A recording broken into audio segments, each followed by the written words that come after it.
जय श्याम।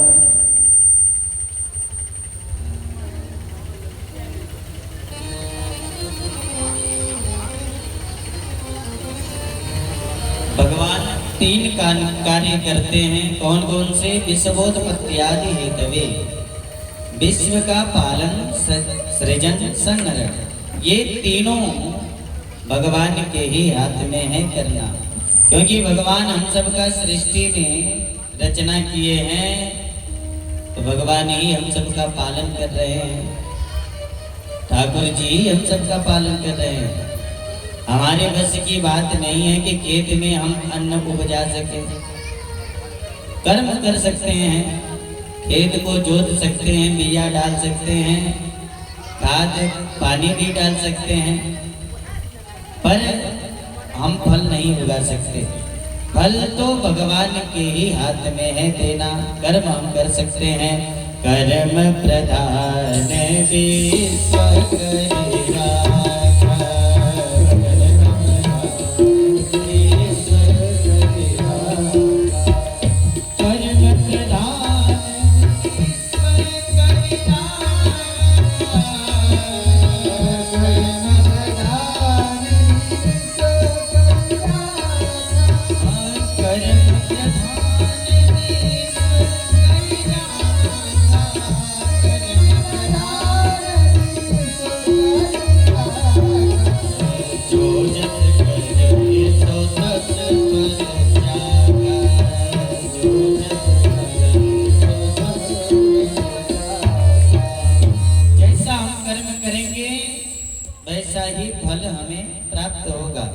यदि हम अपने दरवाजे पर नीम का पेड़ लगाएंगे तो नीम का ही फल मिलेगा, न कि हमें आम का फल मिल सकता है।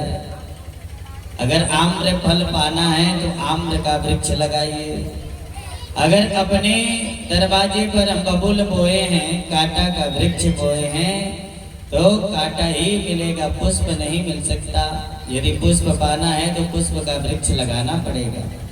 तो जैसा हम कर्म करते हैं उसके अनुसार हमें फल मिलता है। तो ये सब फल देना परमात्मा के हाथ में है, ठाकुर जी के हाथ में।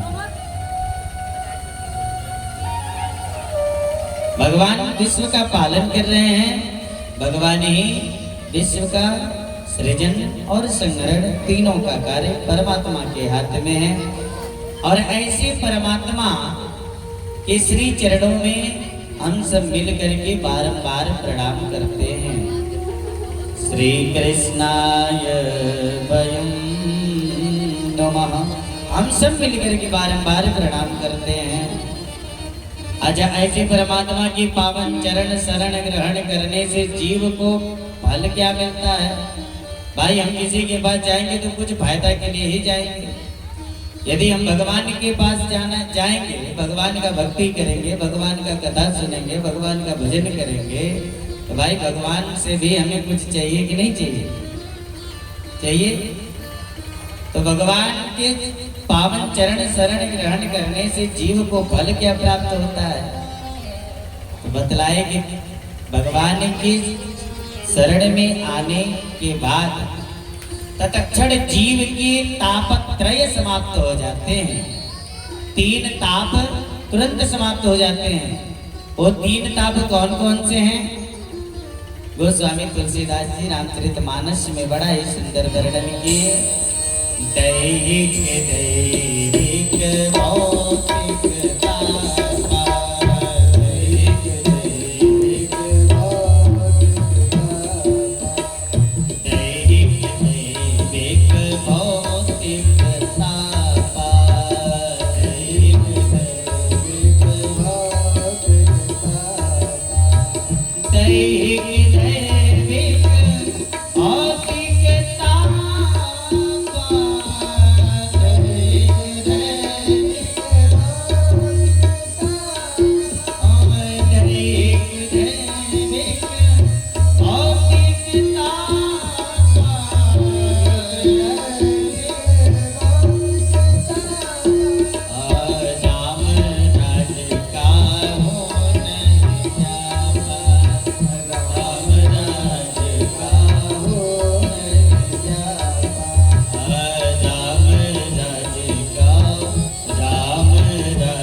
दैहिक, दैविक, भौतिक, तापा, ये तीनों ताप तत्क्षण समाप्त हो जाते हैं। दैहिक ताप क्या होता है?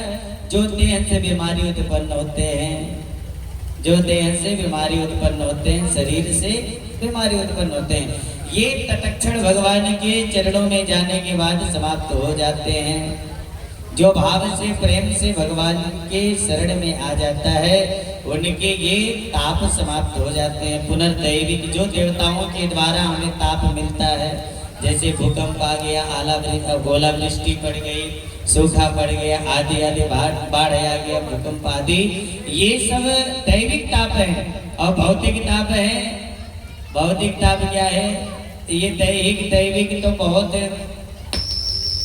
खराब भी है, नहीं भी है। ये दैहिक, दैविक तो किसी भी तरह से हम निकाल लेते हैं, काट लेते हैं, पर ये भौतिक ताप बड़ा खतरनाक है। भौतिक ताप क्या है? लोग एक दूसरे से जलते हैं, ये भौतिक ताप है। एक दूसरे को देख करके जलना, ये भौतिक ताप है। जैसे अभी हम कुटी में बैठे हैं, झोपड़ी में बैठे हैं, तब तक मेरे सामने वाले का एक सुंदर महल बन करके तैयार हो गया, तो हमारे मन में, हमारे हृदय में तुरंत कांटा चुभने लगा कि ये कैसे आगे बढ़ गया, ये कैसे आगे बढ़ गया, कैसे इसका महल बन गया। हम अभी तक कुटी में ही बैठे हैं। एक दूसरे को देख करके चलना, ये भौतिक ताप है। हमें एक दूसरे को देख करके चलना नहीं चाहिए। क्यों? क्योंकि हम अपने कर्मानुसार फल भोग रहे हैं, अपने कर्मानुसार प्राप्त कर रहे हैं।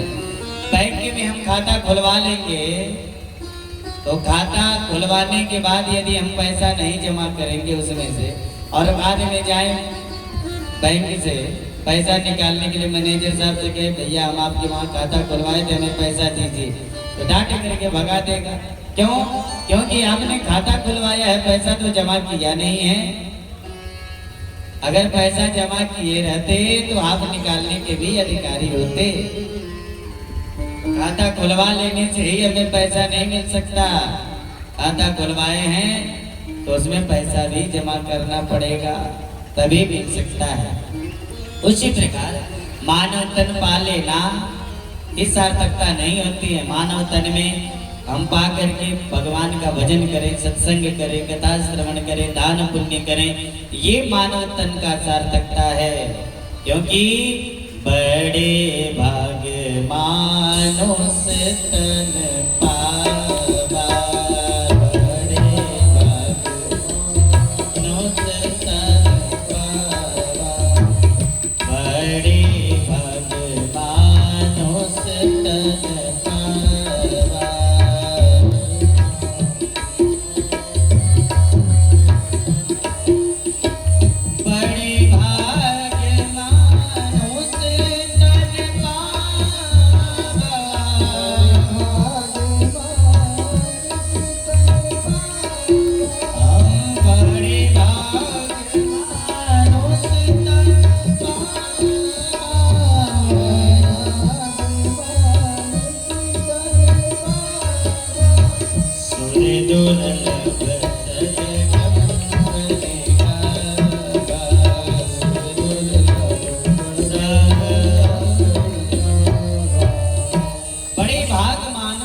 बड़ा भाग्य हुआ है तो मानव तन मिला है, और मानव तन में ही हम भगवत भजन कर सकते हैं, सत्संग कर सकते हैं, कथा सुन सकते हैं।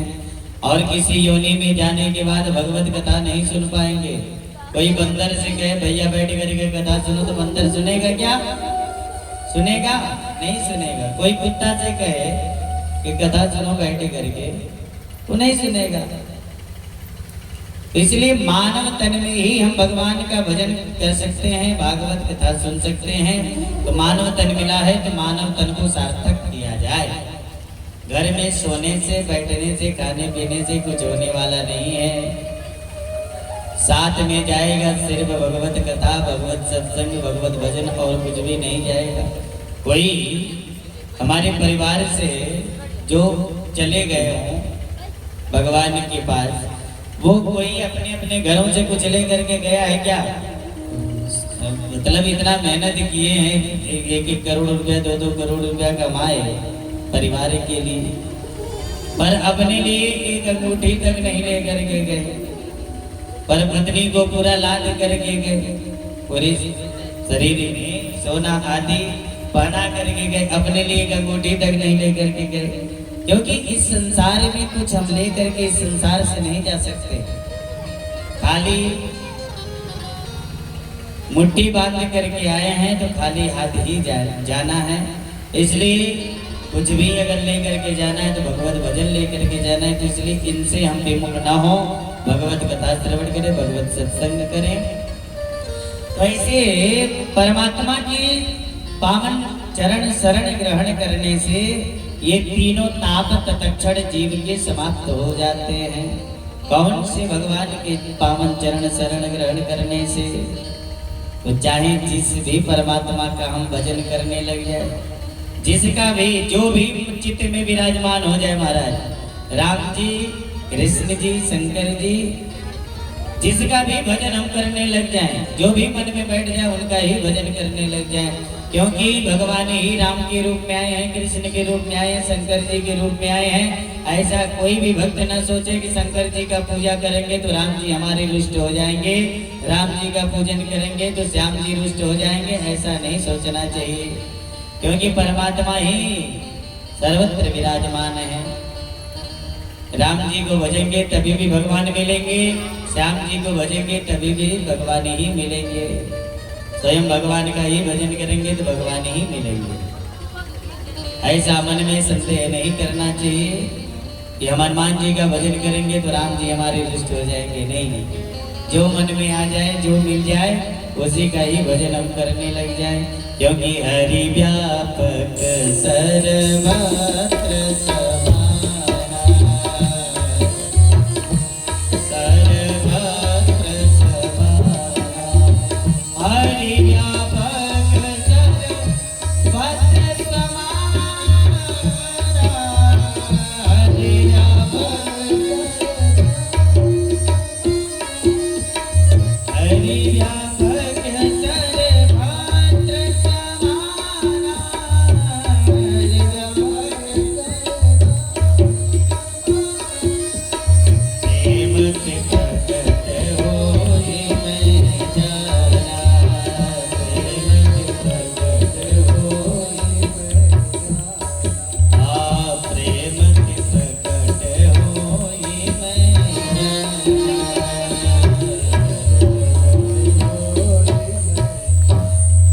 हरि व्यापक सर्वत्र समाना। परमात्मा सर्वत्र विराजमान है। चाहे हम राम जी को भजे, चाहे श्याम जी को भजे, चाहे ठाकुर जी को भजे, भजना तो भगवान को ही है। इसलिए भाव से प्रेम से जो मिल जाए उन्हीं का ही भजन करना प्रारंभ कर दें। क्योंकि चाहे हम आटे का रोटी खाए, चाहे पूरी खाए, चाहे पराठा खाए, चाहे पारोटी खाए, जो भी खाना हो, जो भी आटे का बनता है, अगर खा रहे हैं तो चाहे आटा खाए, चाहे रोटी खाइए, चाहे पराठा खाइए, चाहे पूरी खाइए, खाना तो आपको आटा ही है, आटा ही है। इसलिए उसके लिए संदेह मन में नहीं करना चाहिए। पूरी खाएंगे, रोटी खाएं, पराठा खाएं, अब उसमें तेल लगा दीजिए तो पराठा बन जाएगा, वैसे बना दीजिए तो रोटी बन जाएगा, तेल में छान दीजिए तो पूरी बन जाएगा। जैसा हम बनाना चाहे पदार्थ बन जाएगा, पर खाना तो हमें आटा ही है। इसलिए संदेह नहीं करें भगवान के भजन में, जो मिल जाए उन्हीं का ही भजन करना प्रारंभ कर दें। महामुनि श्री सुखदेव जी महाराज के श्री चरणों में बारंबार प्रणाम करते हुए हम लोग नैमिषारण्य की पावन भूमि में चले, जहाँ पर शौनक आदि 88,000 ऋषि एकत्रित होकर के श्री सूत जी महाराज से यह श्रीमद् भागवत कथा श्रवण कर रहे हैं। शौनक जी महाराज सूत जी को प्रणाम करते हुए एक ही प्रश्न किए कि गुरुदेव, अब घोर कलिकाल आ जाएगा, कलयुग में लोगों की आसुरी प्रवृत्ति हो जाएगी,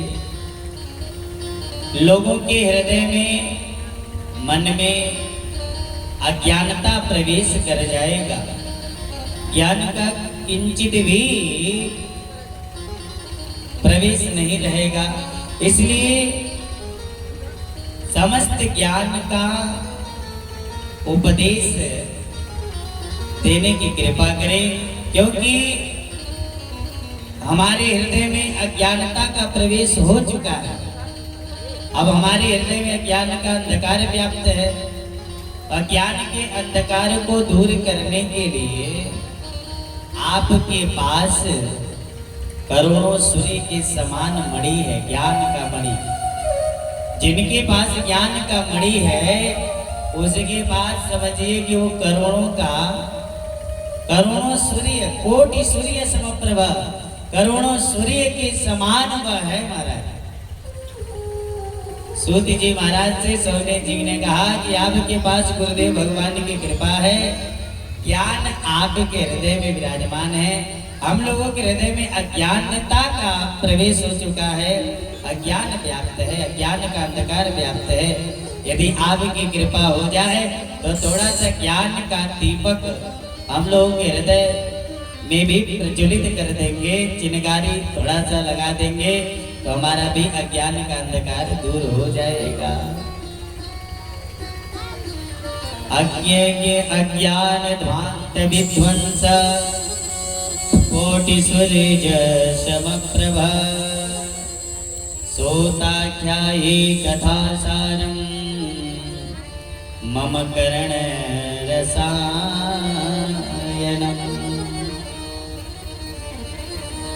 गुरुदेव, जब संसारियों के ऊपर अंधकार व्याप्त होता है, अंधकार जब रहता है तो इस अंधकार को दूर करने के लिए, संसारियों के अंधकार को दूर करने के लिए प्रातः काल कौन आता है? सूर्य नारायण आते हैं। सूर्य नारायण की किरण पड़ते ही संसारियों के अंधकार दूर हो जाते हैं। पर जीव के हृदय के ज्ञान के अंधकार को सूर्य नारायण दूर नहीं कर सकते। यदि कोटि सूर्य समप्रभ, करोड़ों सूर्य भी मिल करके अगर दूर करना चाहेंगे तो नहीं दूर कर पाएंगे।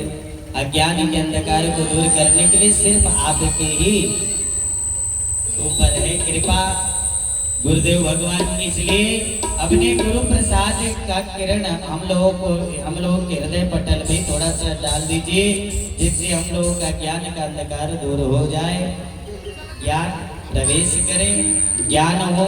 हमें करना क्या चाहिए, हम किस लिए संसार में आए हैं, इसके लिए जरा, और समस्त शास्त्रों का सार क्या है उसके बारे में बतलाएं। तब श्री सूत जी महाराज सौनक आदि ऋषियों से कहे, सौनक जी आपने बड़ा ही सुंदर प्रश्न किया है, इसलिए सावधान होकर के श्रवण करिए।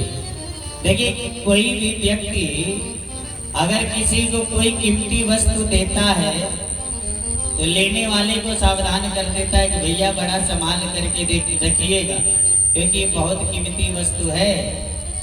यदि कोई स्वर्णकार के वहां आप जाएंगे कोई सामान लेने के लिए, वह अपने सामान को पहले तौल करके तब देगा कि जरा संभाल करके रखिएगा, एक भी गायब हुआ तो उसका फीस तो आपको देना ही पड़ेगा, आपको देना ही पड़ेगा। इसलिए सावधान कर देता है पहले ही। जब हम वो सावधान कर देता है तो हम सावधान भी हो जाते हैं। इसलिए सूत जी महाराज सौनक जी से कहे कि सौनक जी सावधान तया श्रेणो, सावधान होकर के श्रवण करिए। सूत जी महाराज ने कहा, सौनक जी इस संसार में सबसे ज्यादा डर किस चीज से लगता है? बताइए आप लोग, इस संसार में सबसे ज्यादा डर किस चीज से लगता है? हाँ? सांप से, बिच्छू से? बताइए बताइए, किस चीज से लगता है संसार में सबसे ज्यादा डर?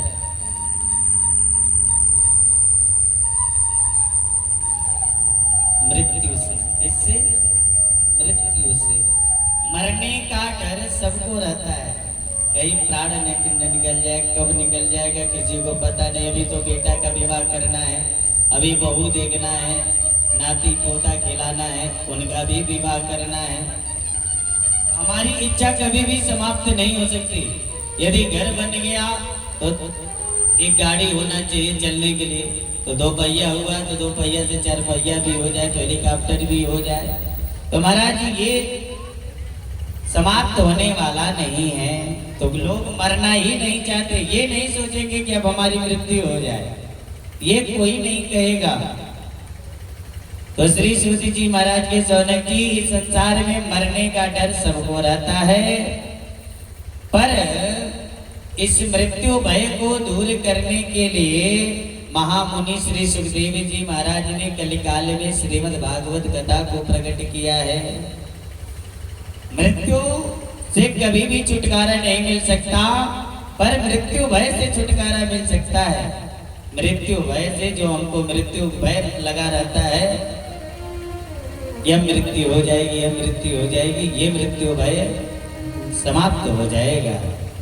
यह भागवत कथा श्रवण करने के लिए श्री सुखदेव जी महाराज कलिकाल में प्रकट किए कि जो भी मृत्यु भय से दूर होना चाहता है, भागवत कथा में गोता लगाए, वो मृत्यु भय से दूर हो जाएगा। काल ब्याल मुख ग्रास त्रास निर्णास हेतवे श्रीमद् भागवतम शास्त्रम कलौ कीरेण भासितम, कीरेण सुकीन भासितम। सुखदेव जी के मुखारविंद से गाया हुआ यह श्रीमद् भागवत कथा है महाराज। सुखदेव जी महाराज एक सुग्गा है, तोता। तोता बड़ा मीठा बोलता है, तोता बड़ा मीठा बोलता है, पर बोलता वही है जो उसे सिखाया जाता है। अगर तोता को सीताराम कहिए, सिखाइए, सीताराम बोलेगा। राधे श्याम सिखाइए, राधे श्याम बोलेगा। गाली सिखाइए तो गाली भी सीखेगा वो। तोता बड़ा मीठा बोलता है। तो ये श्री सुखदेव जी महाराज भी एक तोता ही है। तोता के शरीर से उनकी उत्पत्ति हुई है और अमर कथा श्रवण करके व्यास पत्नी के गर्भ से प्रविष्ट हुए हैं। प्रादुर्भाव हुआ है श्री सुखदेव जी महाराज का, इसलिए उनका नाम सुखदेव है। जिनके भीतर अज्ञानता का किसी भी प्रकार का प्रवेश नहीं है और जिसको माया तक स्पर्श नहीं कर पाई, जो जन्म लेते ही परिव्राजक हो गई। प्रव्रजंतम अनुपेत मुपेत कृत्यम द्वै पायनौ विरह कातरयाजुहाव। प्रव्रजंत, जन्म लेते ही व्रजंत हो गए, वन में चले गए। पिताजी के बारंबार पीछे से पुकारने पर भी पुत्र पुत्र पुत्रेति तन्मयतया, पुत्र के प्रेम में तन्मय होकर के पीछे पीछे पुत्र पुत्र कहते हुए व्यास जी जा रहे थे। फिर भी एक बार भी मुड़ करके सुखदेव जी ने नहीं देखा कि कौन मुझे पुकार रहा है। सामने चलते गए, माया तक स्पर्श नहीं कर पाई, जन्म लेते ही परिव्राजक हो गए। ऐसे श्री सुखदेव जी के मुखारविंद से श्रीमद् भागवत कथा गाया हुआ है और इसमें जो गोता लगाता है मृत्यु भय से मुक्ति हो जाती है उसकी, और मोक्ष भी प्राप्त हो जाता है जो भाव से प्रेम से कथा श्रवण करता है। श्री सूत जी महाराज के सुखदेव जी के मुखारविंद से गाया हुआ श्रीमद् भागवत कथा श्रवण करो सौनक जी महाराज, मृत्यु भय से अवश्य मुक्ति मिल जाएगी। तो श्री सौनक जी महाराज ने कहा, गुरुदेव जब श्रीमद् भागवत कथा इतना जोरदार है, मृत्यु भय से मुक्ति दिला सकती है, मोक्ष को भी प्राप्त करा सकती है, तो भागवत तो सभी सुनना चाहेंगे, भागवत तो सभी सुनना चाहेंगे। पर ये भागवत का नाम साप्ताहिक ज्ञान यज्ञ क्यों पढ़ा? ये 7 दिन का ही क्यों भागवत पढ़ा नाम? अरे 9 दिन का नहीं, नवाहिक नहीं पढ़ सकता, मासिक नहीं पढ़ सकता, 1 महीना का नहीं पढ़ सकता था, वार्षिक नहीं पढ़ सकता था।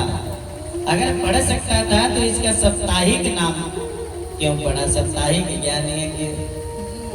तो श्री सूत जी महाराज के सौनक जी, यह साप्ताहिक ज्ञान यज्ञ श्रीमद् भागवत कथा नारद जी को भक्ति ज्ञान वैराग्य को कथा श्रवण करा करके सनकादिक ऋषि ब्रह्मा जी के मानस पुत्र है सनक सनंदन सनातन और सनत कुमार, ये चारों ऋषि नारद जी को कथा श्रवण करा करके साप्ताहिक ज्ञान यज्ञ प्रारंभ किए। अच्छा, तो गुरुदेव ये नारद जी ऐसे अस्थिर नारद जी महाराज एक जगह बैठ करके जो हमेशा विचरण करते रहते हैं, 2 घड़ी से ज्यादा कहीं टिकते नहीं है, ऐसे घुमक्कड़ बाबा एक जगह बैठ करके एक साथ 7 दिन तक बैठ करके कथा सुने। ऐसा क्यों सुने, कहां पर सुने, कैसे सुने, इसके बारे में जरा बतलाइए। तब श्री सूत जी महाराज प्रारंभ किए कथा। प्रेम चोले भागवत भगवान की जय। एकदा हि विशालाया चत्वार ऋषयो मला सत्संगातां समायाता तत्र सुस्तत्र नारदम्। सौनक जी, विशालापुरी नाम बद्री नारायण धाम, बद्री नारायण धाम में ये सनकादिक ऋषि चारों ऋषि विचरण कर रहे थे कि किसी भगवत रसिकों के साथ बैठ करके सत्संग किया जाएगा। देखिए, भजन हम शोर में कर सकते हैं, सत्संग 10 लोगों के बीच में कर सकते हैं, पर ध्यान एकांत में ही बैठ करके कर सकते हैं। पर सनकादिक ऋषि सत्संग की इच्छा से विचरण कर रहे थे कि कोई भी भगवत ऋषि को मिल जाए तो उनके साथ बैठ करके सत्संग किया जाए। तो बद्रिका आश्रम में विचरण कर रहे थे, कोई नहीं मिला, तो नारद जी महाराज उधर से आ रहे थे भगे भगे। नारद जी को देख करके सनकादिक ऋषि कहे, नारद जी तो अपने में बड़े संत हैं, इनके साथ बैठ करके सत्संग करने में बड़ा ही आनंद आएगा। तो नारद जी को देख करके तो बड़े प्रसन्न हुए, पर नारद जी जब सन्निकट आए सनकादिक ऋषि के, तो सनकादिक ऋषियों का मुख कमल लटक गया। क्यों? क्योंकि नारद जी थोड़ा चिंतातुर थे, उनका भी मुख लटका हुआ था, चिंता में भगे भगे आ रहे थे।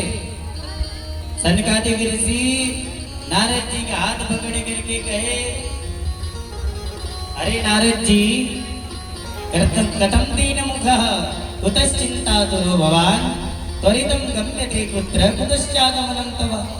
अरे नारद जी, आपका मुख कमल इस प्रकार से चिंतातुर क्यों है? आप चिंता में क्यों डूबे हैं? और कहां से भगे आ रहे हो, कहां जा रहे हो? अपने दुख का कारण बताओ, चिंता का कारण बताओ, कहां जा रहे हो, कहां से आ रहे हो? नारद जी अपने अग्रजों को प्रणाम करते हुए कहे, भैया, अपने अग्रजों को देखे तो प्रणाम किए। सनकादिक ऋषि कहे, नारद जी, आपका मुख कमल तो आज ऐसा लग रहा है जैसे किसी महाकृपण का धन चुरा लिया गया हो, किसी का धन चुरा लिया गया हो। और धन चुराने से ये संसारी लोग चिंतातुर रहते होंगे, तुम्हें क्यों चिंता करने की आवश्यकता है? नारद जी, तुम तो घुमक्कड़ बाबा हो, तुम्हारे पास एक कुटी तक नहीं है। क्यों? क्योंकि तुम 2 घड़ी से ज्यादा कहीं टिकते भी नहीं हो। तो पर ऐसे स्थिर से नारद, ऐसे स्थिर नारद जी, तुम धन की चिंता को लेकर के इतना विचरण कर रहे हो, और तुम्हारे पास क्या धन है? संतों के पास जो अपना धन होता है उसे संसार में कोई चुरा ही नहीं सकता। संतों का अपना जो धन होता है उसे संसार में चुरा ही नहीं सकता कोई। तो चिंता करने की आवश्यकता नहीं, अपने दुख का कारण बताओ। संतों का अपना धन क्या है? वृंदावन में आकर के देखिए, संतों का अपना धन क्या है? हमारो धन राधा, श्री राधा, श्री राधा, हमारो धन राधा, श्री राधा, श्री राधा, हमारो धन राधा, श्री राधा, श्री राधा,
बोले राधा रानी सरकार की जय।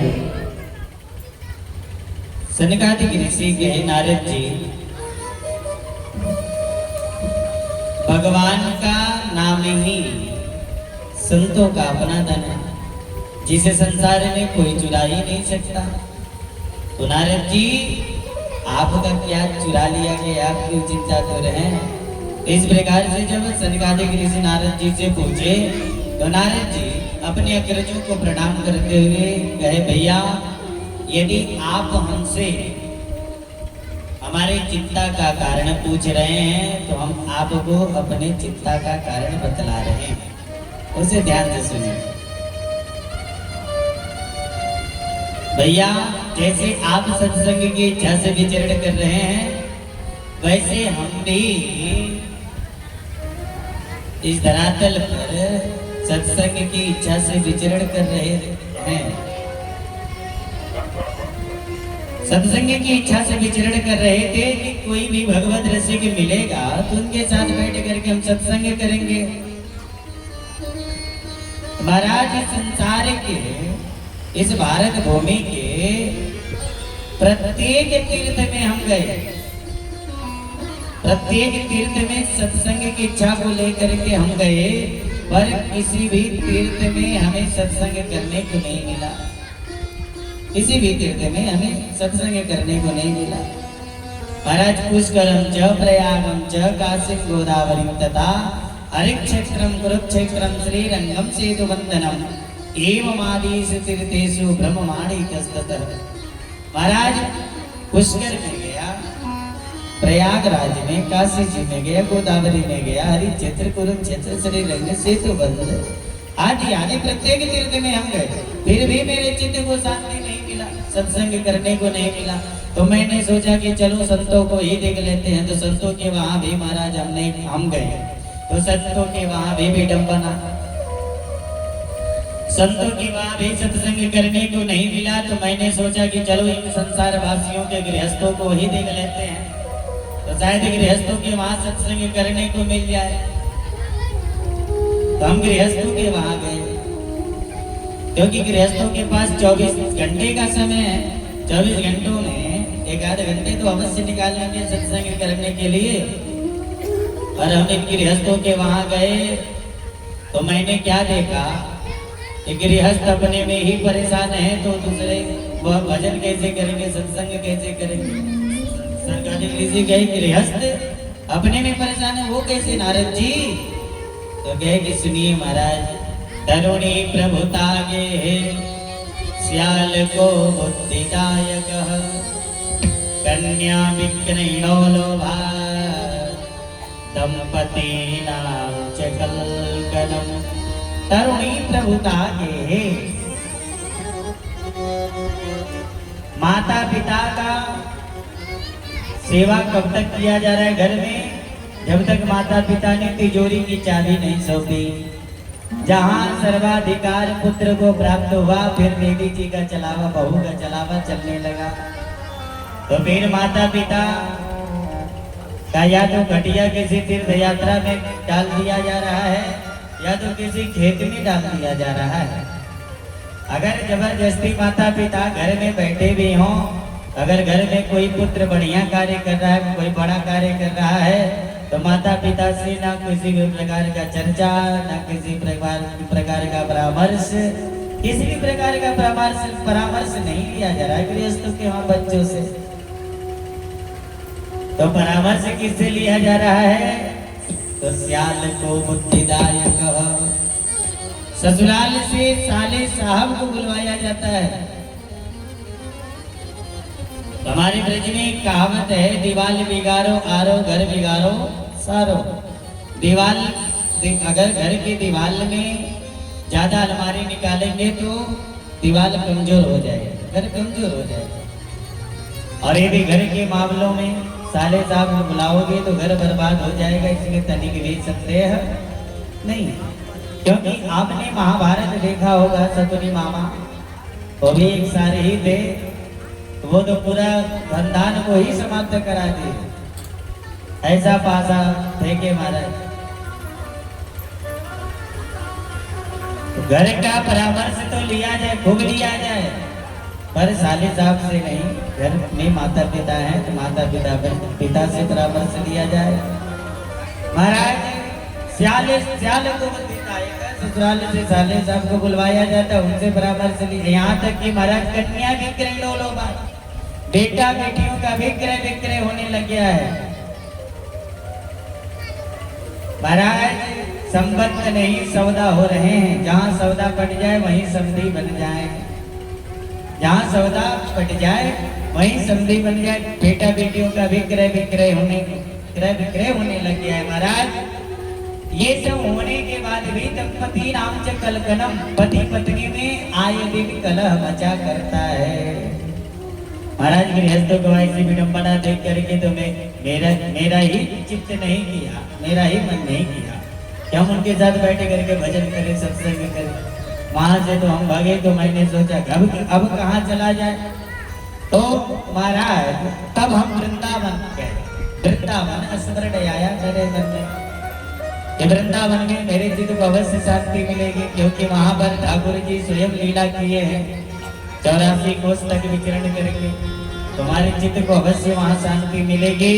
तो हम वृंदावन में गए, यमुना जी से स्नान करके बाहर निकल रहे थे, तो मैंने क्या देखा कि एक स्त्री खिन्न मना बैठी है। तत्राश्चर्यम मया दृष्टम, मैंने देखा एक स्त्री खिन्न मना बैठी है, आंखों से सुरपात कर रही, रो रही है, और उसके सामने गोदी में 2 अचेतन अवस्था में बुढ़े पड़े हैं, और चारों तरफ से कई स्त्रियां घेर करके बैठी थी। कोई आंसू पोंछ रही है, कोई पंखा कर रही है, कोई समझा रही है। कई स्त्रियां घेर के बैठी थी। मैंने सोचा, क्योंकि संतों का हृदय नवनीत के समान कोमल होता है। हमारा संत बहुत कोमल हृदय के होते हैं। किसी को भी कष्ट में देखते हैं, किसी को भी दुख में देखते हैं, उनका हृदय तुरंत पिघल जाता है। संत हृदय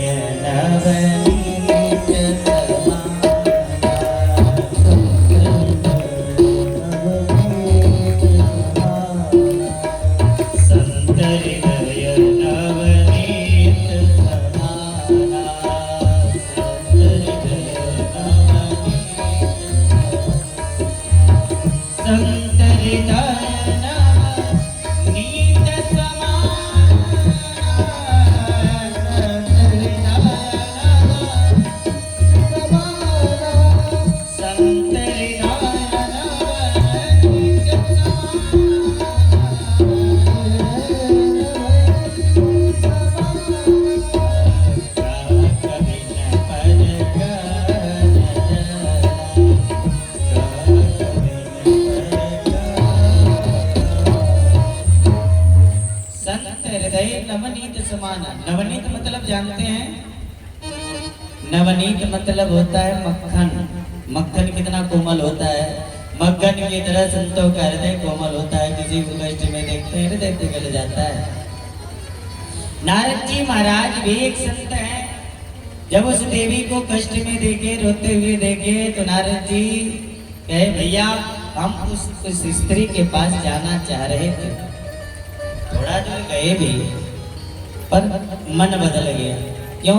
क्योंकि यहाँ पर सिर्फ स्त्रियों का ही समुदाय है, और हम बाबा बैरागियों को बिना बुलाए कहीं नहीं जाना चाहिए।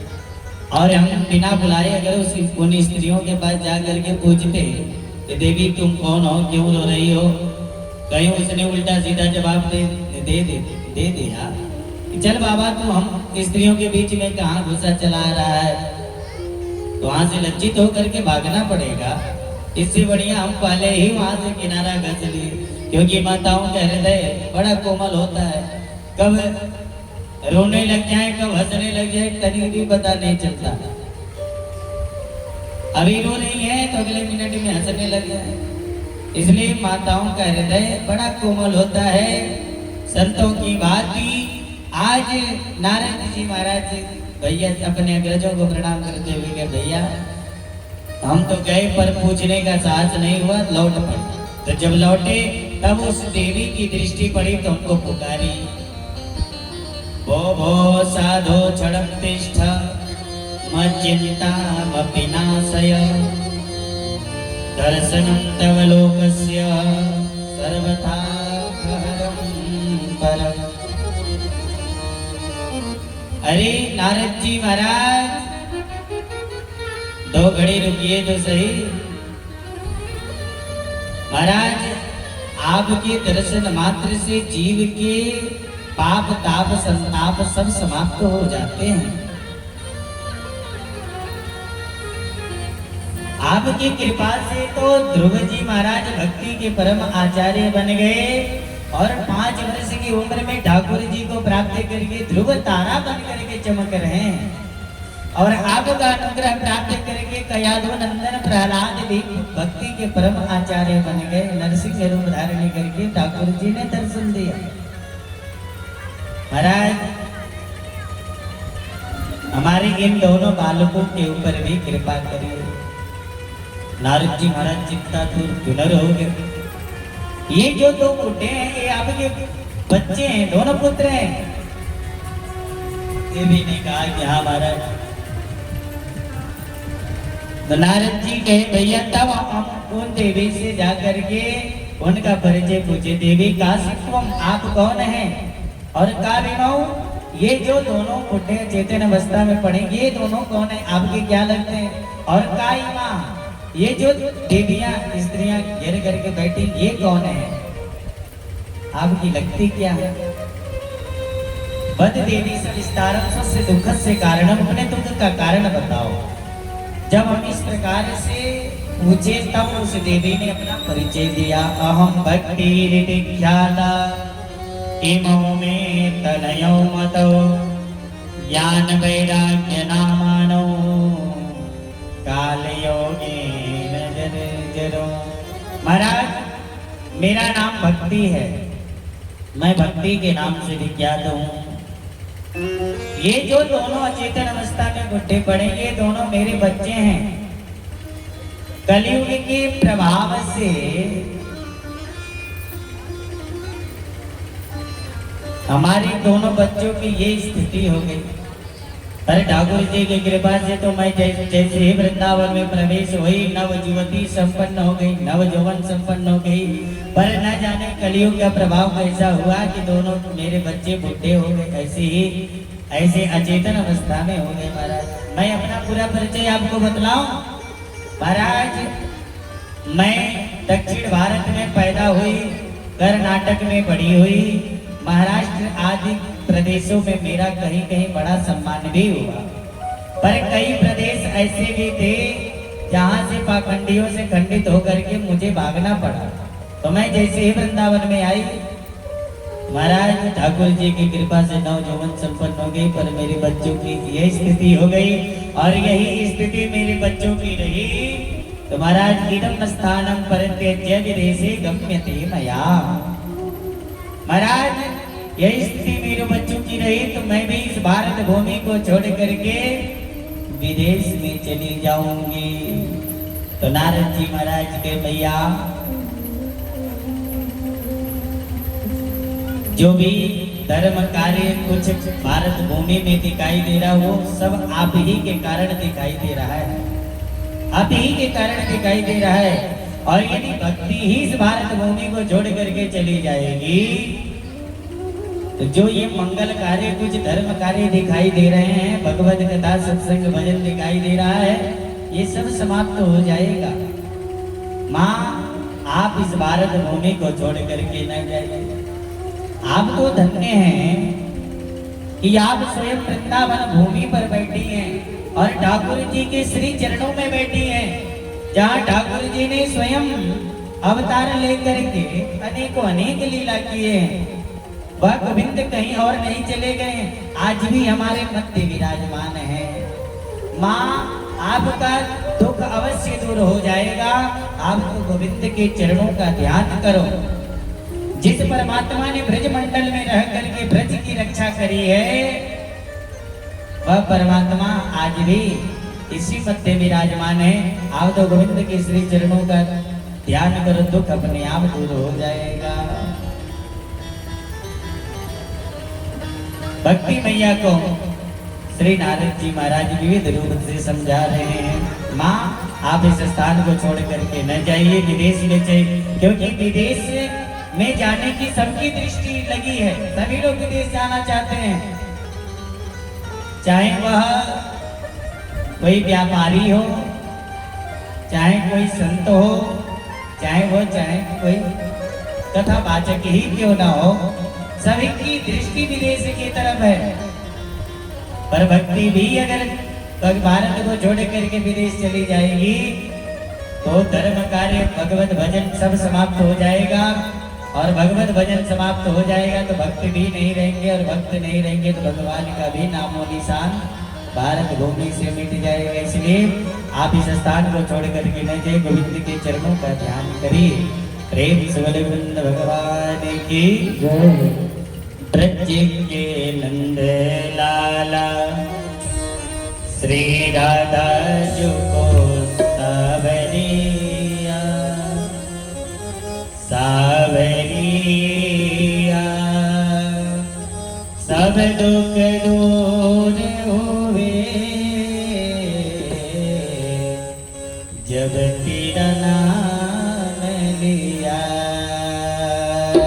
ब्रज के नंद लाला श्री राधा जी सावरिया, सब दुख दूर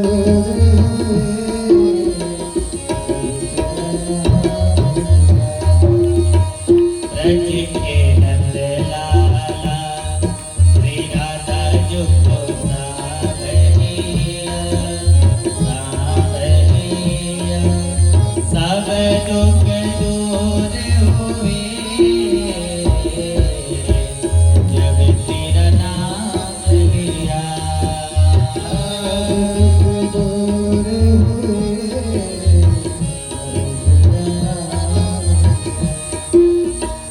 मेरा पुकार तुम्हें गिरधर गोपाला, मेरा पुकार गिरधर गोपाला, बन गया प्रीतमय का भला प्याला, बन गया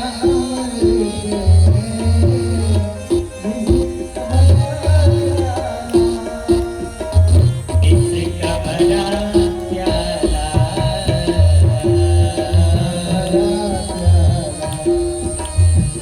कौन मिटाए उसे कौन मिटाए उसे जिसे तूने बना दिया सब दुख दूर हुए जब तेरा नाम लिया। सब दुख दूर हुए श्री राधे प्रेम वृंदावन बिहारी लाल की।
गय गोबर जिसे तूने उठा लिया सब दुख दूर हुए जब तेरा नाम लिया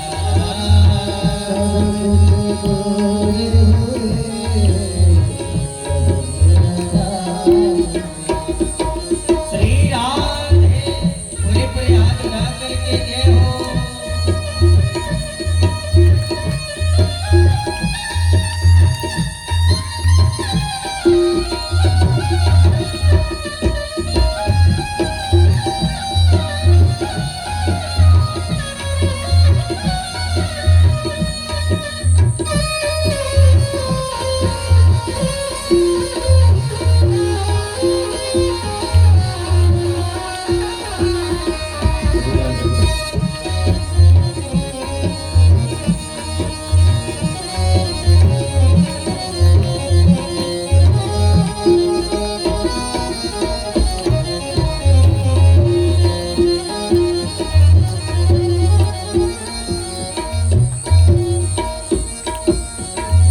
नैनों में श्याम बसे मन में बनवारी नैनों में श्याम बसे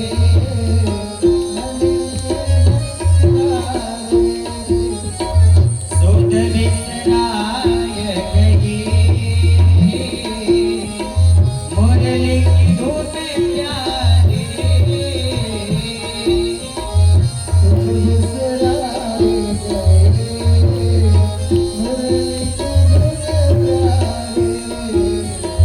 बंसी की धुन प्यारी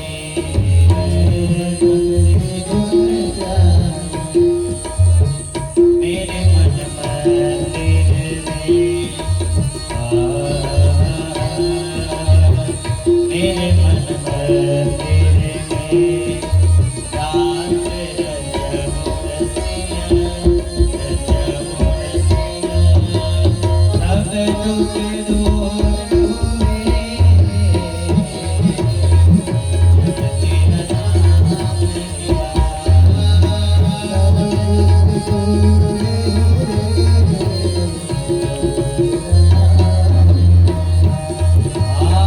सब दुख दूर हुए जब तेरा नाम लिया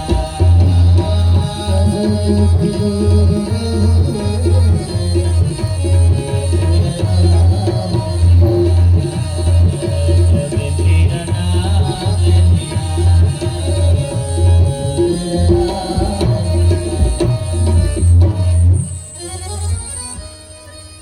प्रेम से वृंदावन बिहारी लाल की जय। श्री नारद जी महाराज के नाम आप गोविंद के चरणों का ध्यान करो दुख अपने आप दूर हो जाएगा।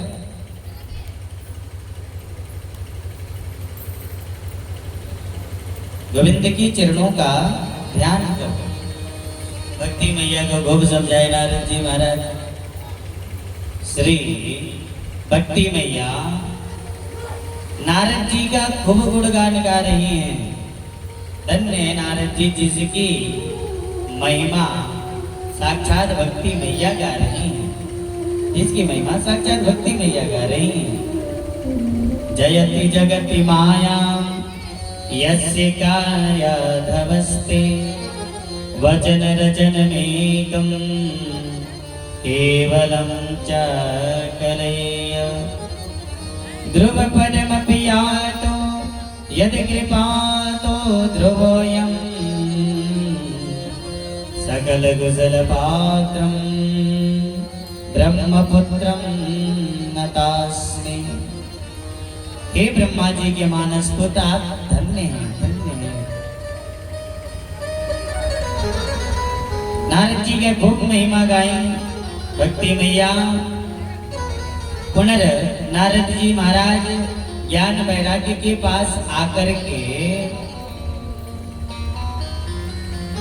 उनके ठीक होने का उपाय करने लगे। नारद जी महाराज आए, वेदों का पाठ किए, शनै शनै चारों वेद श्रवण कराए, ऋग्वेद, यजुर्वेद, सामवेद, अथर्ववेद श्रवण कराए।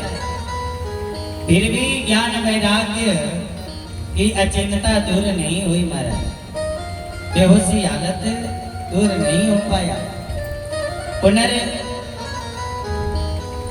उपनिषदों का पाठ किए, फिर भी कुछ फायदा नहीं हुआ। तो समस्त शास्त्रों का सार भगवद गीता श्रवण कराए। एक बार नहीं, गीता पाटेल मोहन मुँह बार बार श्रवण कराए, फिर भी ज्ञान वैराग्य हृष्ट पुष्ट नहीं हुए। तो नारद जी को चिंता होने लगी कि अब क्या किया जाए भाई, हमारे पास जितना ज्ञान था तो हमने तो सब ज्ञान वैराग्य को श्रवण करा दिया, वेदों के पाठ से कुछ नहीं हुआ, उपनिषदों से कुछ नहीं हुआ, भगवत गीता से कुछ नहीं हुआ, तो आगे ज्ञान वैराग्य का दुख कैसे दूर होगा, इनका कष्ट कैसे दूर होगा। चिंता हो रही थी नारद जी को। तब तक आकाशवाणी हुई, आकाशवाणी हुई, आकाश ने दिशा निर्देश किया नारद जी को, नारद जी उद्यम करो, सफलता अवश्य मिलेगी, उद्यम करो। नारद जी के उद्यम करें, अरे भाई उद्यम, ये वेद सुना रहे हैं, उपनिषद सुना रहे हैं, गीता सुना रहे हैं, क्या उद्यम नहीं है? ये उद्यम नहीं कर रहे हैं। यदि ये उद्यम नहीं है तो उद्यम का स्वरूप क्या होगा, तुम ही बताओ। तो पुनर्आकाशवाणी ने कहा, ईद दर्दम तो सत्कर्म सूरत से तुम समाचार। नारद जी सत्कर्म करो। इतना कह करके आकाशवाणी तो गोलमोल हो गई, वहां से गायब हो गई। अब नारद जी को चिंता होने लगी कि भाई ये सत्कर्म, अगर ये सब सत्कर्म नहीं है, वेद का पाठ करना, उपनिषद का पाठ करना, गीता का पाठ करना, तो सत्कर्म क्या है? सत्कर्म किसे कहते हैं?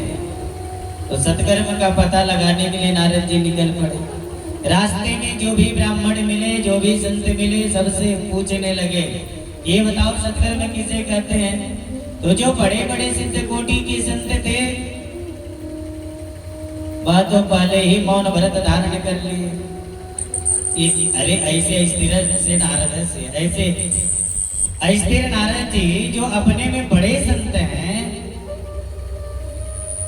जिनकी अभिरुचि सर्वत्र है, बिना वीजा पासपोर्ट के ठाकुर जी के पास पहुंच जाते क्षीर सागर में, ऐसे नारद जी सत्कर्म के बारे में हमसे पूछने आ रहे हैं।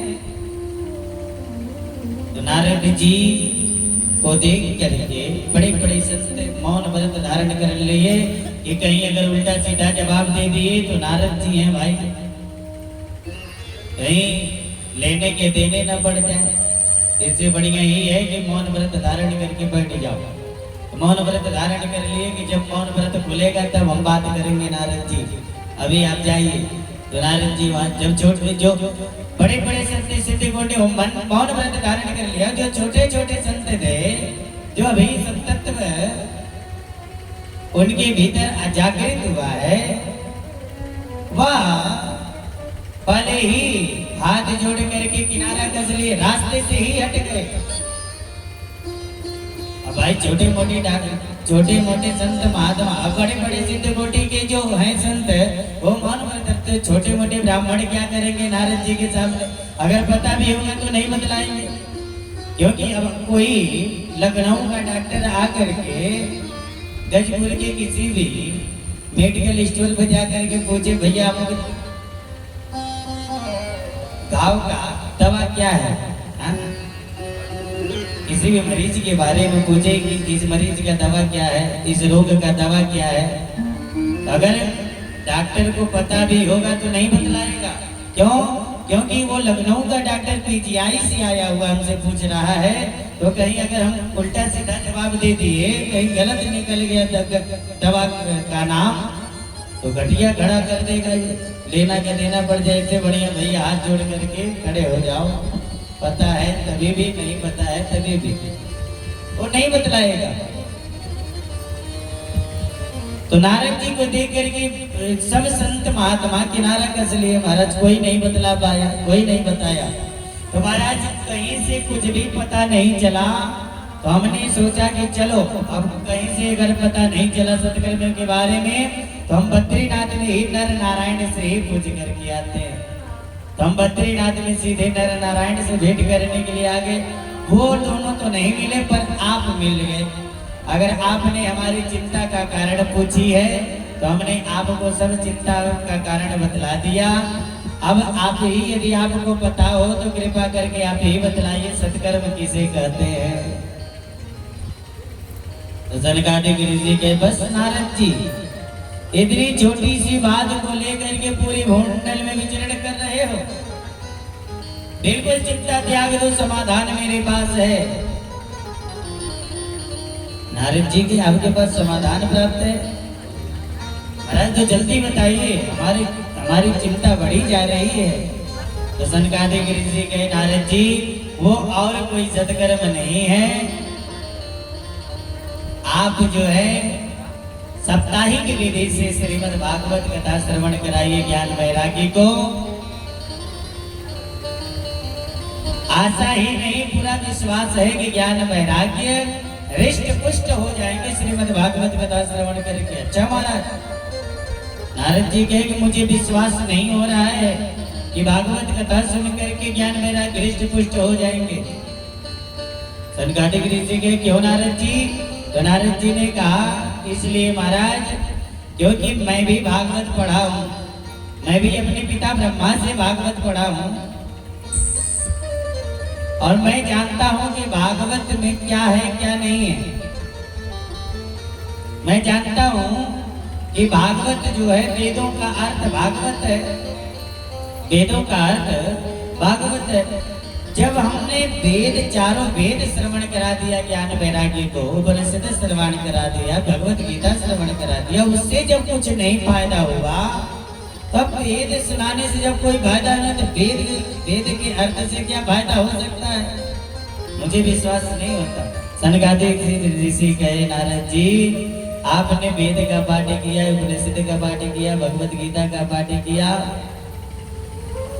आपने सब कुछ कर लिया, पर मेरा दावा है कि आप भागवत कथा श्रवण कराइए। विविध दृष्टांत देते हुए नारद जी को समझाए सनकादिक ऋषि। नारद जी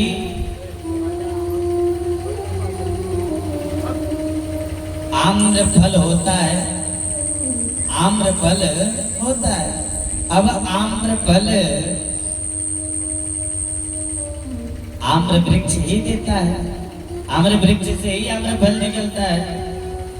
और यदि कोई व्यक्ति आम्र फल खाता हुआ सोचे कि जो स्वाद आम्र फल में है वही स्वाद आम्र वृक्ष में भी होगा, तो आम्र फल त्याग करके आम्र वृक्ष पाने लग जाए, तो क्या वो स्वाद मिलेगा उसे? हाँ, मिलेगा क्या? नहीं मिल सकता। जो रस हमें आम्र फल दे सकता है वो आम्र वृक्ष नहीं दे सकता, भले ही आम्र वृक्ष से ही आम्र फल निकला है, भले ही गन्ने के रस से ही शक्कर बना हुआ है, पर जो कार्य शक्कर कर देगा वो गन्ना का रस नहीं कर सकता। नारद जी दुग्ध से ही घी निकलता है, पर जो कार्य घी कर देगा वो दुग्ध कभी नहीं कर सकता। कर सकता है क्या? अब घी भी पूरी निकालते निकालते और घी समाप्त हो जाए, कोई कहे भैया तुम्हारे पास दुग्ध पड़ा है, तो दुग्ध से ही घी निकला है, तो बाकी पूरी तुम दुग्ध में निकाल लो, तो ये संभव है क्या? दुग्ध में हम पूरी निकाल सकते हैं? निकाल सकते हैं क्या? नहीं निकाल सकते। हमें पूरी निकालने के लिए घृत की ही आवश्यकता पड़ेगी। जैसे जो कार्य घी का कार्य दुग्ध नहीं कर सकता, आम्र फल का कार्य आम्र वृक्ष नहीं कर सकता, गन्ने के रस से बना हुआ शक्कर जो कार्य कर सकता है वो रस कभी नहीं कर सकता। उसी प्रकार नारद जी जो भले ही वेद का अर्थ भागवत है, पर जो कार्य भागवत कर देगा वो वेद नहीं कर सकता। सबकी अपनी अपनी कार्यता होती है। इसलिए नारद जी आप ज्ञान वैराग्य को भागवत कथा श्रवण कराइए। तुरंत श्री नारद जी महाराज सनकादिक ऋषियों के श्री चरणों में लिपट गए। महाराज पढ़ लिख करके कोई कितना भी क्यों न विद्वान हो जाए, पंडित न हो जाए, पर जब तक आप जैसे संतों का दर्शन करेगा नहीं, आप जैसे संतों के साथ बैठ करके सत्संग करेगा नहीं, सानिध्य करेगा नहीं, तब तक उसे समुचित ज्ञान नहीं हो सकता। पर आप जैसे संतों का दर्शन ऐसे प्राप्त हो भी नहीं पाता है। बिनु सत्संग विवेक न होई, बिनु सत्संग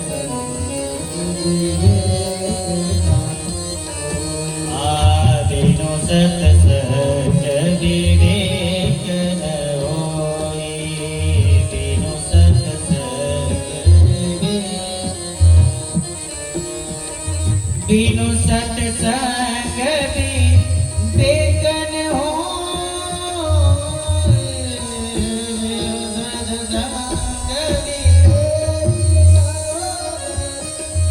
राम कृपा बिनु सुलभ न सोई, राम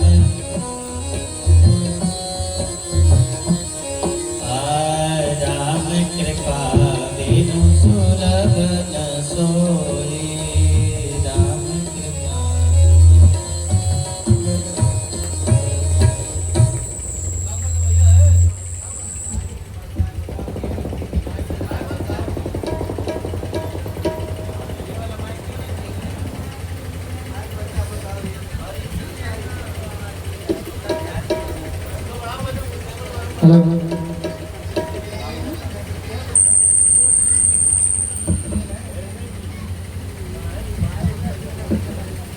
श्री राधे। प्रेम से बोली भागवत भगवान की। नारद जी महाराज कहे भैया जब तक हम आप जैसे संतों का सानिध्य नहीं करेंगे तब तक समुचित ज्ञान नहीं हो सकता, विवेक जागृत नहीं हो सकता। अब तो हम आपके ही श्रीमुख से भागवत कथा श्रवण करेंगे, आपके ही श्रीमुख से भागवत कथा श्रवण करेंगे। तो कहां पर भागवत होगी? तो सनकादिक ऋषि कहे कि नारद जी हरिद्वार में चलिए। हरिद्वार के आनंद नामक तट पर गंगा जी के किनारे ही श्रीमद् भागवत कथा होगा। कहीं भी अगर भागवत करनी थी तो हरिद्वार में ही क्यों भागवत करने के लिए गए? वहीं बद्री का आश्रम में ही बैठ करके कथा सुन लेना चाहिए था। हरिद्वार में क्यों आए? तो बतलाए कि इसलिए कि हरि के दरवाजे पर ही भागवत अगर होगा, हरि का द्वार है हरिद्वार, हरिद्वार में अगर होगा तो यदि संसारी लोग भी सुनना चाहेंगे तो संसारी लोग हरिद्वार में आ सकते हैं कथा सुनने के लिए। और बड़े बड़े संत ऋषि जो बद्रिकाश्रम में बैठे हैं, सिद्ध कोटि केदारनाथ आदि में बैठे हैं, वो लोग अगर कथा सुनना चाहेंगे तो अपने शिष्य परिवार के साथ जो गृहस्थाश्रम धारण किए हैं संत महात्मा, वो अपने पत्नी बच्चों के साथ आ जाएंगे, सभी लोग कथा श्रवण कर लेंगे। इसलिए हरिद्वार के आनंद नामक तट पर ही कथा होगा। हरिद्वार में आए, सुंदर बालू एकत्रित करके व्यासपीठ बनाए नारद जी महाराज। चारों भैया उसी को ही व्यासपीठ समझ करके बैठ गए।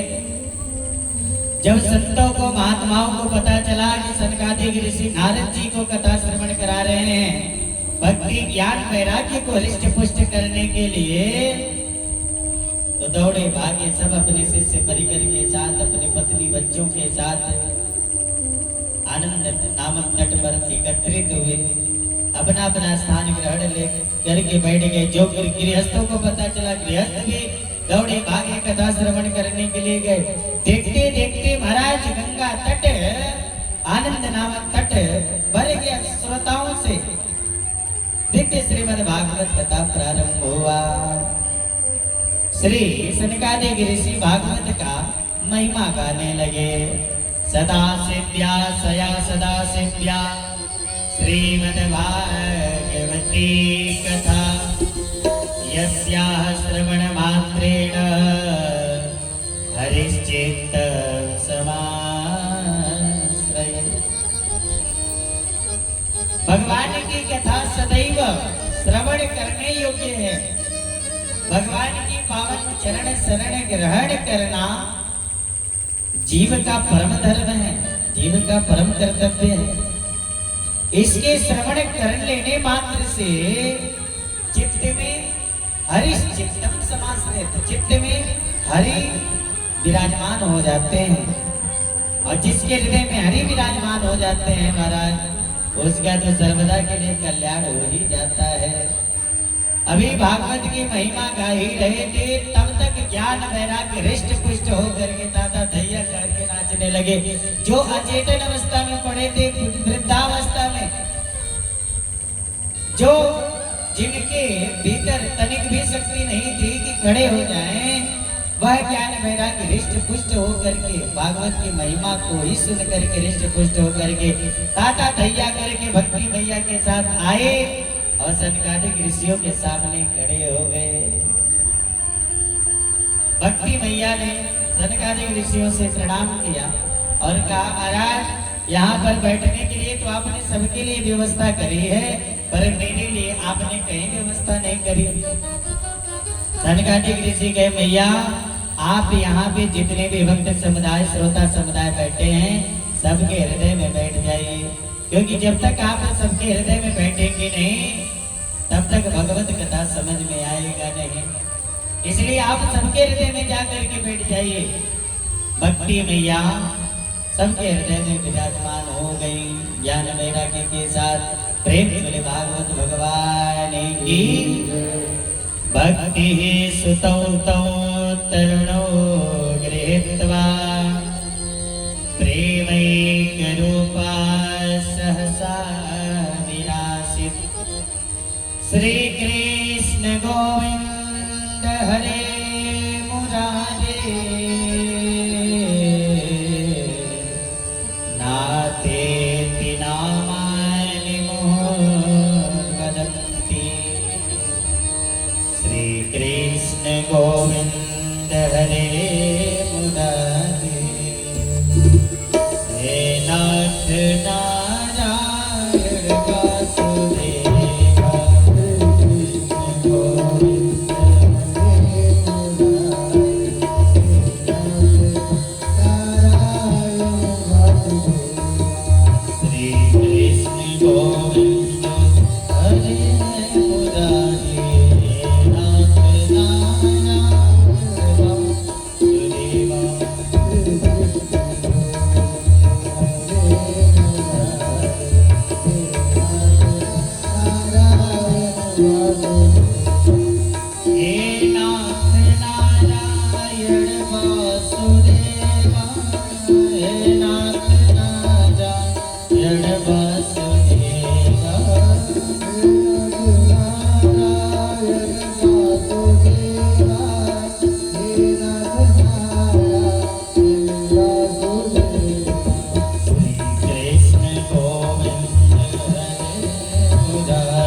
भक्ति मैया सबके हृदय में जाकर के विराजमान हुई।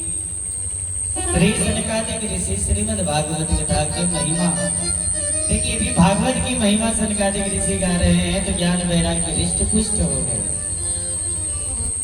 तो नारद जी महाराज सनकादिक ऋषियों से कहे, महाराज मैंने देख लिया कि भागवत कथा में कैसी विशेषता है, क्या विशेषता है, इतना ताकत है भागवत जी में, ज्ञान वैराग्य को हृष्ट पुष्ट कर दिया यार। अब महाराज एक प्रश्न और करना चाहता हूँ। सनकादिक ऋषि कहे, तो महाराज बताओ। तो नारद जी कहे, भैया अगर भागवत इतनी जोरदार है तो सभी लोग सुनना चाहेंगे, सभी लोग सुनना चाहेंगे। अच्छा ये बताओ महाराज, तो भागवत कथा श्रवण करने से सिर्फ भक्ति ज्ञान वैराग्य ही हृष्ट पुष्ट हो सकते हैं या पापियों का भी प्रक्षालन हो सकता है? पापियों का भी प्रक्षालन हो सकता है। यदि हो सकता है तो के विशुद्ध्यन्ति मह्यम, कौन कौन पापी भागवत कथा सुन करके कर सकता है, इसके बारे में जरा बतलाएं। तो सनकादिक ऋषि कहे, नारद जी आप कह रहे हैं कि कौन कौन पापी कर सकता है, हम तो कह रहे हैं कि ये मानवा पाप कृतस्तु सर्वदा सदा दुराचारता विमार्गगा क्रोधाग्निदग्धा कुटिलास्य कामिनः सप्ताह यज्ञेन कलो पुनन्ति ते। नारद जी ये मानवा पाप कृतस्तु सर्वदा, ये संसार के मानवगण जितने भी जीव हैं, यदि अपने जीवन में पाप के अतिरिक्त कभी कुछ किए ही ना हो, जो जीव पाप के सिवा अपने जीवन में कुछ किया ही ना हो, अपने जीवन को अत्याचार भ्रष्टाचार पापाचार में ही व्यतीत कर दिया हो, वह कदापि अपने जीवन में मरने के बाद प्रेत योनि में जाने के बाद भी अगर भागवत कथा श्रवण कर लेगा तो उसका भी भागवत कथा कल्याण कर देगा। पापी मरने के बाद प्रेत योनि में जाने के बाद कथा सुन लेगा तो उसका कल्याण कर देगा भागवत। नारद जी के, अच्छा महाराज जीते जी की बात छोड़ो, जीते जी पापियों का बात छोड़ दो, पापी मरने के बाद प्रेत योनि में जाने के बाद तर जाते हैं भागवत कथा सुन करके। ऐसा कभी हुआ है जो महापापी भागवत कथा सुन करके तर गया हो प्रेत योनि में जाने के बाद? सनकादिक ऋषि गए, हाँ नारद जी मैं तुम्हें एक इतिहास सुनाने जा रहा हूँ, उनसे सावधान होकर के सुनो। ये ऐसा पावन इतिहास है, इसको श्रवण करने मात्र से भी पापों का शोधन होता है, उसे सावधान होकर के श्रवण करो। अत्र ते कीर्तयिष्यामः इतिहासं पुरातनं यस्य श्रवणमात्रेण पापहानिः प्रजायते। नारद जी एक तुंगभद्रा नदी के किनारे एक पंडित जी रहते थे, उनका नाम था पंडित आत्मदेव शर्मा। द्वितीय भास्कर के समान बड़े विद्वान थे महाराज। ठाकुर जी के कृपा से सब कुछ था, बड़े ही सुशील स्वभाव के पंडित जी थे। पर उनकी पत्नी का नाम था श्रीमती धुंधुली देवी। जितने सुशील स्वभाव के उनके श्री पंडित जी थे, आत्मदेव पंडित जी, उनसे विपरीत उनकी धर्म पत्नी श्रीमती धुंधुली देवी थी। बड़ी क्रूर प्रकृति की थी, भयंकर झगड़ालू। एक झगड़ालू स्त्रियां होती हैं, वो भयंकर झगड़ालू थी महाराज। जब तक पड़ोसी से लाठी चार्ज न हो जाए तब तक भोजन ही ना हजम हो, ऐसे झगड़ालू थी महाराज। झगड़ा अगर किसी भी प्रकार से नहीं होने पा रहा है, अपने घर का लोटा उनके घर में रख देना, उनकी खुशी के बदले झगड़ा कर बैठना। भयंकर झगड़ालू थे। ठाकुर जी की कृपा से पंडित जी के वहां सब कुछ था, पर संतान के बिना सब कुछ अधूरा था। सब कुछ अधूरा था हमारा। एक दिन पंडित जी घर में बैठे बैठे अपने भाग्य के ऊपर सोच रहे थे, मैंने अपने जीवन में, अपने पूर्व जन्म में कौन सा ऐसा पाप किया था जो इस जन्म में मैं भोग रहा हूं। पंडित जी को इतना कष्ट हुआ एक दिन कि घर द्वार छोड़ करके अपने प्राण निकालने के लिए वन में निकल पड़े कि मैं वन में जाकर के अपने प्राण निकाल दूंगा, मैं अपना प्राण दे दूंगा। प्राण देने के लिए पंडित जी घर द्वार छोड़ करके वन में चले गए। एक वृक्ष के नीचे बैठ करके रो रहे थे अपने भाग्य के ऊपर। तब तक एक महात्मा निकल रहे थे उसी मार्ग से। महात्माओं का हृदय कोमल होता ही है। महात्मा की दृष्टि पड़ी पंडित जी के ऊपर। जनेऊ धारण किए हैं, शिखा बांधे हुए हैं, चंदन लगाए हुए हैं, ये तो जाति से ब्राह्मण लगते हैं, पर ये रो क्यों रहे हैं वन में बैठ करके? चलो इनके चिंता का कारण पूछा जाए, दुख का कारण पूछा जाए। तो महात्मा पंडित जी के पास आए। पंडित जी से पूछे, कथम रोदीश विप्रत्वं काते चिंता बलीयसी वदत्वं सत्वरं मह्यं स्वस्य दुःखस्य कारणम्। अरे ब्राह्मण देवता, इस वन में अकेले रो रहे हो, इसलिए रो रहे हो? अपनी चिंता का कारण बताओ, दुख का कारण बतलाओ। जब इस प्रकार से महात्मा ने पूछा, तब उस ब्राह्मण ने चरणों में प्रणाम करके कहा, महात्मन, यदि आप हमसे हमारी समस्या पूछ रहे हैं, चिंता पूछ रहे हैं, तो हम आपको अपने दुख का कारण बतला रहे हैं, कष्ट का कारण बतला रहे हैं। महाराज, मैं अपने दुख का कारण क्या बतलाऊं? न जाने मेरे पूर्व जन्म के कितने पाप उदय हो गए हैं जो मैं इस जन्म में भोग रहा हूं। महाराज, ठाकुर जी की कृपा से हमारे घर में सब कुछ है। घर है, मकान है, खाने पीने की कोई चीज की चिंता नहीं है, सब कुछ है, पर संतान के बिना वह घर काटने को दौड़ता है। क्यों? क्योंकि मेरे बाद उस घर को चलाने वाला कोई नहीं है। महाराज, मैं अपने पूर्वजों को जल देता हूँ, उनकी आंखों से अश्रु गिरता है। क्यों? क्योंकि मेरे बाद उन्हें जल देने वाला कोई नहीं है। मेरे बाद उन्हें जल देने वाला कोई नहीं है। महाराज, मेरी तो बात छोड़ दीजिए, मैंने अपने घर के सामने एक वृक्ष लगा रखी है। कई वर्ष व्यतीत हो गए, आज तक उस वृक्ष से कोई भी फल नहीं आया, कोई भी फल नहीं आया।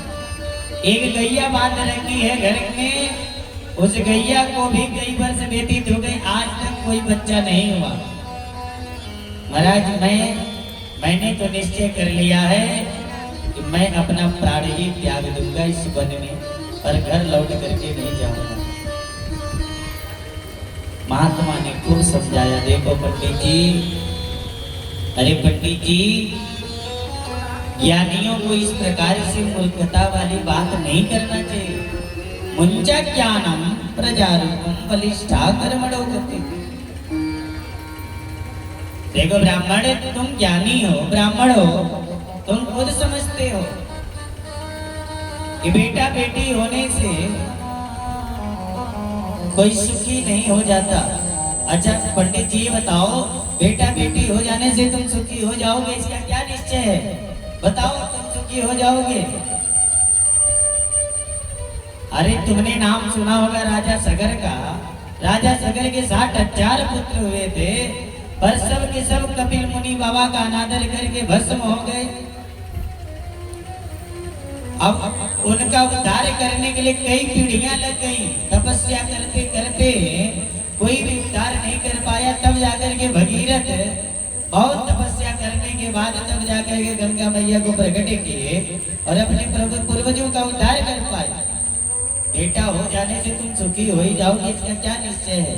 इन बेटा बेटियों का चक्कर छोड़ो ब्राह्मण और भगवान का भजन करो, क्योंकि इस संसार में भगवान का नाम ही सर्वोपरि है और कुछ भी नहीं है, कोई किसी का है नहीं। ब्राह्मण देवता महात्मा के चरणों में लिपट करके गए, महात्मन जो आप प्रवचन दे रहे हैं वो मुझे भी देने आता है। मैं भी जानता हूँ कि बेटा बेटी हो जाने से कोई सुखी नहीं हो जाता, पर आप बाबा बैरागी बेटे का सुख जानो क्या? वह तोतली बाड़ी सुनने के लिए मेरे कान कब से तरस रहे हैं। जब बच्चे अपनी तोतली बाड़ी से मीठी बाड़ी से पापा पापा कह करके पुकारते हैं, वह शब्द सुनने के लिए मेरे कान कब से तरस रहे हैं। महाराज ये सब प्रवचन मुझे मत सुनाइए। अभी ब्राह्मण देवता बात ही कर रहे थे, तब तक महात्मा ब्राह्मण की तरफ निगाह उठा करके देखे, ललाट को देखे, ललाट को देख करके कहे, अरे ब्राह्मण तुम्हारे ललाट पर तो स्पष्ट लिखा है सप्त जन्मावधि तव पुत्रो नहीं बच। अरे तुम इस जन्म के लिए रो रहे हो, तुम्हारे वहां तो 7 जन्मों तक कोई 7 संतान योग लिखा ही नहीं है, 7 जन्मों तक। अब तो ब्राह्मण को इतना कष्ट हुआ महाराज, बड़े जोर से महात्मा के श्री चरणों में अपना सर पटके ब्राह्मण मिलता। महात्मा कह रहे, ब्राह्मण इतने जोर से सर पटक रहे हो, मर जाओगे। ब्राह्मण ने कहा, महाराज मैं तो मरने ही बैठा था, मैं इसी जन्म के लिए रो रहा था। आपने तो 7 गुना और हिसाब सुना दिया, 7 जन्मों का हिसाब और सुना दिया। हम तो इसी जन्म के लिए रो रहे थे। महाराज अब तो आपके श्री चरणों में हम लिपटे हुए हैं। अगर आपने मुझे संतान प्राप्ति होने का अगर आशीर्वाद नहीं दिया तो मैं दूसरी बार इतनी जोर से सर पटकूंगा आपके श्री चरणों में कि मेरा प्राण ही निकल जाएगा, और मेरा प्राण निकलेगा तो आपको भी ब्रह्म हत्या लगेगा। महात्मा ब्राह्मण से कह रहे, ब्राह्मण तुम्हारे भाग्य में विधाता ने जब संतान योग लिखा ही नहीं है तो मैं कहाँ से दे सकता हूँ तुम्हें, और मैंने तुम्हारा क्या बिगाड़ा है, तुम मुझे ब्रह्म हत्या का मूल दे रहे हो। अरे ब्राह्मण तुम्हारे भाग्य में विधाता ने नहीं लिखा है तो मैं कहाँ से दे सकता हूँ। ब्राह्मण ने कहा, मुझे विश्वास है कि संतों के वचन पर ब्रह्मा जी को भी विचार करना पड़ता है, पड़ सकता है। इसलिए महाराज आप तो मुझे संतान प्राप्ति होने का आशीर्वाद दीजिए। महात्मा समझ गए कि ब्राह्मण मानने वाला है नहीं, अपने झोली में हाथ डाले, एक फल निकाल करके पंडित जी को दिए। पंडित जी इस फल को ले जाओ, इदम भक्षय पत्न्यात्वम तथा पुत्रो भविष्यति। इस फल को ले जाकर के अपनी पत्नी को खिला देना, ठाकुर जी की कृपा हो जाएगी, उसे संतान प्राप्ति पुत्र प्राप्ति होगा। ब्राह्मण देवता चरणों में लिपट करके कहे, महाराज कोई नियम तो नहीं पालने पड़ेंगे। महात्मा कहे, बस 2-4 नियम है, बहुत ज्यादा नहीं। ठीक ठाक से स्नान ध्यान शुद्ध पवित्रता से रहना, भोजन आदि एक समय करना, झूठ किसी से न बोलना, झगड़ा झंझट किसी से न करना। ये 2-4 नियम यदि ठीक ठाक से पालन कर दिया तो सुंदर बालक का जन्म होगा। पर जो जो महात्मा समझा रहे हैं उससे विपरीत उनकी पत्नी है, 3 समय भोजन न करें तब तक पेट ही न भरे, और महाराज जब तक दूसरे से झगड़ा न हो जाए तब तक भोजन ही न होए उनका। इतना क्रूर प्रकृति की थी। हम महात्मा कह रहे हैं कि एक समय भोजन करना, इसी से झगड़ा झंझट न करना, शुद्ध पवित्रता से रहना। ब्राह्मण देवता वहां से फल लिए और घर पर आए, बाहर से ये आवाज लगाया, जी सुनती हो? दौड़ करके पंडितानी बाहर से आई। हाँ पंडित जी बताइए। पंडित जी ने कहा, देखो मैं एक फल लेकर के आया हूँ, एक महात्मा दी है, इस फल को खा लोगी तो तुम्हें पुत्र हो जाएगा। पंडितानी ने कहा, हरि राम राम। इतने जोर से गला फाड़ करके चिल्ला रहे थे महाराज, जैसे लग रहा था कि मेरे लिए 9 लाख का हार लेकर के आए हो आप, और ये फल ले आकर के दिखा रहे हैं। ये फल मैंने नहीं देखा क्या महाराज? अच्छा ठीक है, आप फल लेकर के आए हैं तो दिया के पर रख दीजिए, आप जाइए अपना कार्य करिए, हम शुद्ध पवित्र होकर के स्नान ध्यान करके भोग लगा करके पालेंगे। तो पंडित जी तो फल रख करके चले गए। पंडितानी से कहे कि तुम खा लेना फल को। चल दिए गांव में जाकर के सबको बताने लगे, ये देखना 9 महीने के बाद मेरे घर में भी किलकारियां गूंजेगी, मेरे घर में भी किलकारियां गूंजेगी। सबको बताने लग गए। अब इधर पंडितानी जी बेचारी फल लेकर के बैठी हैं, खाएंगी ना खाएं, खाएंगी ना खाएं, फल लेकर के बैठी चिंता कर रही है। तब तक बगल से एक पड़ोसी आई। पड़ोसी ने धुंधुली से कहा, देवी बहन, धुंधुली बहन, ये फल को लेकर के बैठी हो, ये फल को क्यों लेकर के बैठी हो बताओ, ये फल कैसा फल है? उसने पूरा वृत्तांत बतला दिया। पंडित जी बताने कहाँ से फल लेकर के आए? करे फल को खा लो कि बेटा होता है। अच्छा बहन ये बताओ, फल खाने से कहीं बेटा होता है क्या? पड़ोसी ने कहा, बहन फल है, अगर महात्मा दिए हैं तो हो सकता है ठाकुर जी की कृपा हो जाए।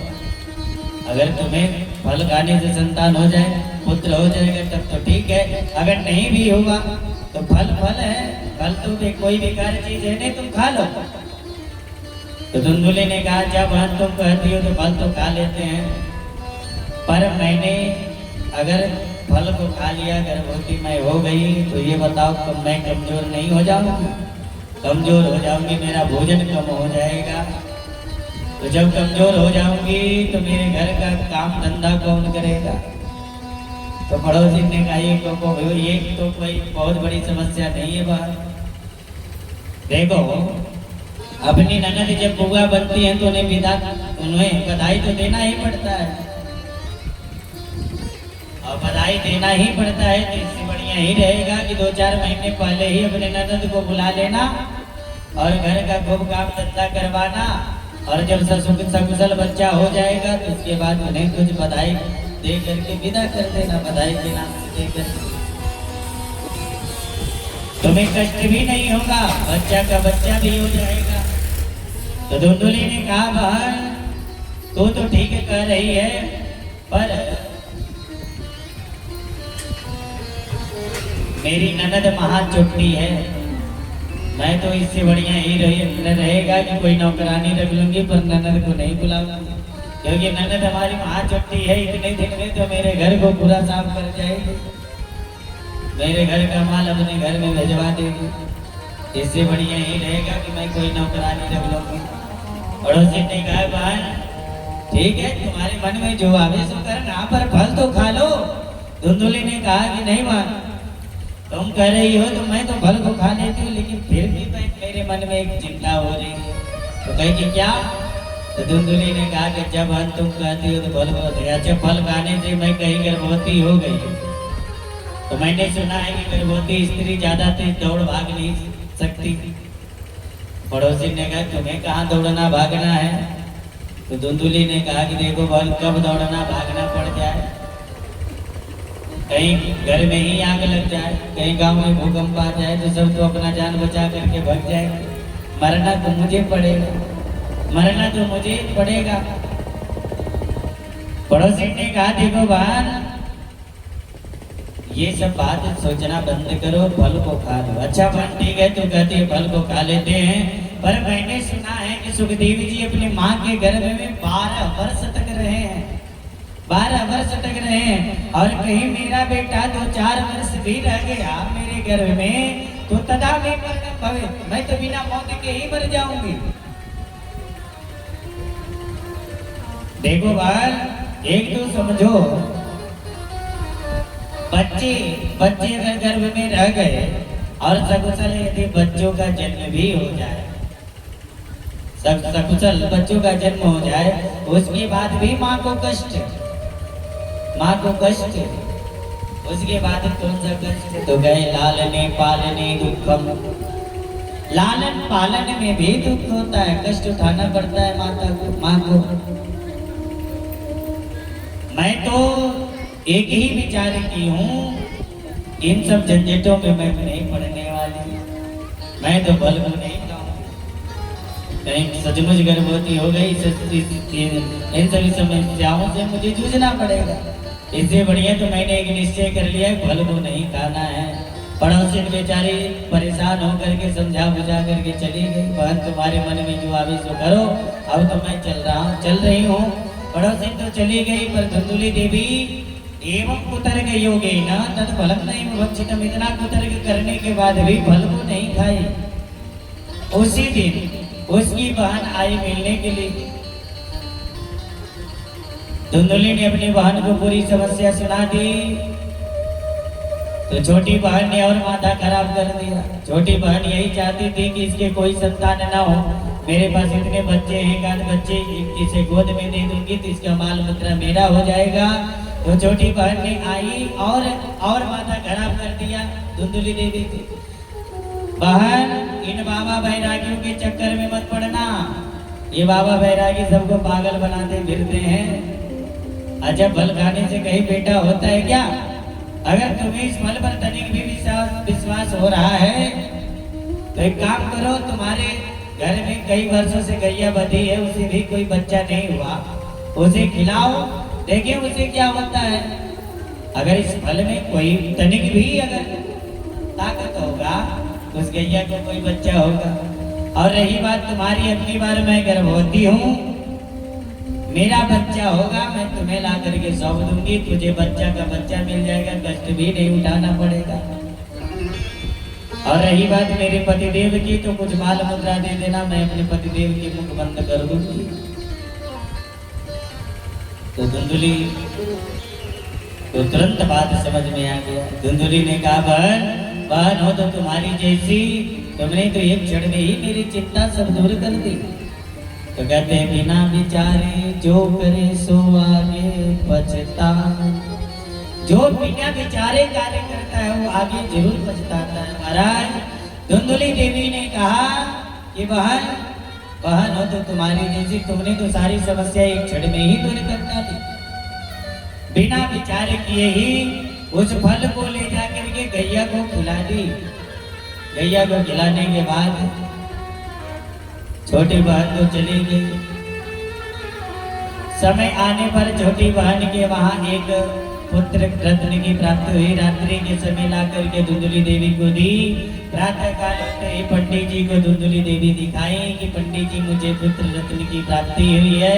बोले भाले पंडित जी उछल कूद करते हुए गांव में जा करके स्वर किए, महाराज मेरे घर में पुत्र रत्न की प्राप्ति हुई है। गांव वालों के भीड़ एकत्रित हुई, सबने सोहर बधैया बनाई, जय जयकार करी पंडित जी की कि पंडित जी के वहां पुत्र रत्न की प्राप्ति हुई है। उसी के 3 महीने बाद जिस गैया को फल खिलाई थी धुंधुली देवी, उस गैया ने भी पुत्र रत्न की प्राप्ति की। उस गैया से भी एक पुत्र हुआ। महाराज वो पुत्र कैसा? पूरा शरीर मानव का था, कान सिर्फ गौ की तरह था। सर्वांग सुंदरम नय्यम निर्मलम कनक प्रभम, बड़ा ही सुंदर बालक हुआ महाराज। गांव वालों ने आकर के एकत्रित, सब गांव वाले एकत्रित हुए। सबने कहा देखो भगवान देते हैं तो झप्पड़ फाड़ करके देते हैं, अगर लेते हैं तो चमड़ी भी उधेड़ देते हैं। ठाकुर जी चमड़ी भी उधर देते हैं, जब लेते हैं तो देते हैं तो चप्पड़ फाड़ करके देते हैं। कहा तो पंडित जी के वहां एक भी पुत्र नहीं था, और कहा ठाकुर जी की कृपा देखो, एक गैया ने भी बालक पुत्र रत्न को जन्म दिया है। पंडित जी के तो भाग्य उदय हो गए, मेरे पंडित जी के भाग्योदयो धुना जात आत्मदेवस्य पश्यत देन्वा बालः प्रसूदस्तु देवरूपी कौतुकम्। पर ठाकुर जी की कौतुक तो देखो, बड़े सुंदर दोनों बालक हुए महाराज। दोनों का नामकरण संस्कार पंडित जी किए। गैया के पुत्र का नाम, गैया के पुत्र का कान गौ की तरह था, इसलिए पंडित जी ने उनका नाम गौकर्ण रखे, गौकर्ण। अपने पुत्र का नाम अच्छा सा ढूंढ ही रहे थे, तब तक धुंधुली देवी हाथ जोड़ करके, पंडित जी 9 महीना मैंने कष्ट भोगा है, तो मैं ही अपने पुत्र का नाम रखूंगी। पंडित जी गए तो ठीक है, तुम्हें बताओ। तो धुंधुली देवी कही मेरा नाम धुंधुली, तो मेरे पुत्र का नाम धुंधकारी होना चाहिए। तो दोनों का नामकरण संस्कार हुआ, दोनों भैया बड़े हुए, पर एक विख्यात हुआ एक कुख्यात हुआ। यत काले न तौ जातो तनया तरुणो तनया बुभो गोकर्णः पंडितो ज्ञानी धुंधकारी महाथलः। दोनों भैया बड़े हुए, पर एक विख्यात हुआ एक कुख्यात हुआ। गोकर्ण जी महाराज बड़े विद्वान पंडित महात्मा हुए महाराज, पर धुंधकारी महादुष्ट दुराचारी पापाचारी निकल गया। अपने जीवन को अत्याचार भ्रष्टाचार पापाचार में ही व्यतीत करने लग गया। ऐसा पापाचरण करने लगा महाराज, अगर रास्ते में जा रहा है तो अगर बच्चे खेलते हुए दिखाई देते हैं तो उनका ही सर मड़ोड़ करके कुआं में डाल देता, किसी का प्राण हत्या कर देता, उनका हत्या कर देता, प्राण ही हरण कर लेता। महाराज बहुत पाप करने लगा, अत्याचारी दुराचारी निकल गया, मदिरा पान करने लगा, जुआ खेलने लगा, घर का जितना भी सामग्री था सब लेकर के गया, बाजार में बेच दिया। बेचने के बाद जुआ खेल लिया महाराज, मदिरा पान कर डाला, मदिरा पान किया, जुआ खेलने लगा। श्री सूत जी महाराज कहे सौनक जी, सनकादिक ऋषि नारद जी को प्रसंग श्रवण कराते हुए कहे नारद जी, दुष्ट दुराचारी निकल गया धुंधकारी। तो एक दिन आत्मदेव पंडित जी को इतना कष्ट हुआ अपने पुत्र के इस दुर्व्यवहार को देख करके, क्योंकि अब जिस पिता के सामने उसका पुत्र मदिरा पान करने लग जाए और मदिरा पान करके बोतल उनके सामने ही फेंक दे, तो उस पिता के हृदय पर क्या बीतेगा? उस पिता को कष्ट ही होगा महाराज। तो आज धुंधकारी दारू पी करके बोतल सामने रख देता, तो आत्मदेव पंडित जी को इतना कष्ट हुआ, इतना कष्ट हुआ। आत्मदेव पंडित जी अपने अब पुनर्चिंता करने लगे, चिंता दूर हो गए आत्मदेव पंडित जी कि मैं कहाँ जाऊं, क्या करूं, कुछ समझ में नहीं आ रहा है। इससे बढ़िया तो यही रास्ता दिख रहा है कि मैं अपना प्राण कहीं जा करके त्याग दूं। पहले भी मरने जा रहे थे, पर श्री सूत जी महाराज के सौनक जी, आत्मदेव पंडित जी पहले भी मरने गए थे वन में। क्यों मरने गए थे? क्योंकि उनके पास उस समय पुत्र नहीं था। आज भी सोच रहे हैं कि मैं मर जाऊं कहीं जा करके। क्यों सोच रहे हैं?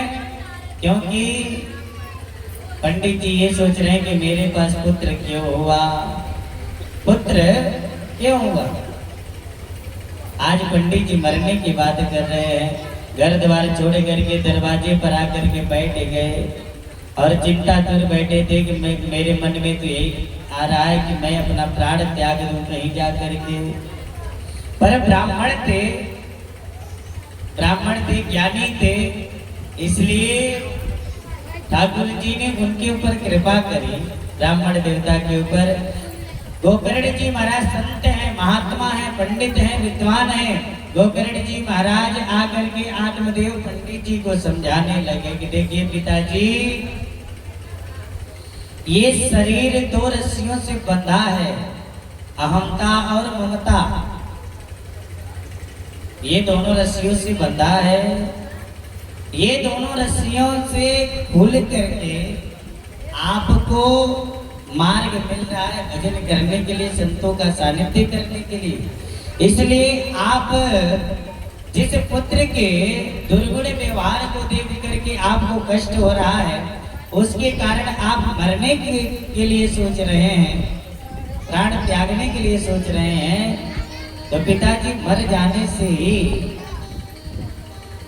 ये भी समस्या का हल हो जाता तो संसार में बहुत लोग पड़े हैं, सभी लोग मर जाते, सभी लोग मर जाते। पिताजी, मरना तो आपके शरीर को है, न कि आपकी आत्मा को मरना है। आत्मा तो आपका विशुद्ध है, आप तो विशुद्ध है, आप तो आत्मा है। आत्मा कभी भी नहीं मरता, आत्मा परमात्मा का है, परमात्मा के पास जाता है। मरना तो शरीर को पड़ता है, शरीर जल करके भस्म होता है, न कि आत्मा जल करके भस्म होता है। आप जल करके नहीं भस्म होंगे। इस शरीर के नाते को त्याग करिए। इस शरीर के नाते रिश्तेदार होते हैं, पुत्र होते हैं, इस शरीर के पुत्र रिश्तेदार हैं, इस शरीर के पत्नी रिश्तेदार हैं। जो भी संसार में रिश्तेदार हमसे जुड़े हैं, शरीर के जुड़े रहते हैं, आत्मा से नहीं जुड़े रहते।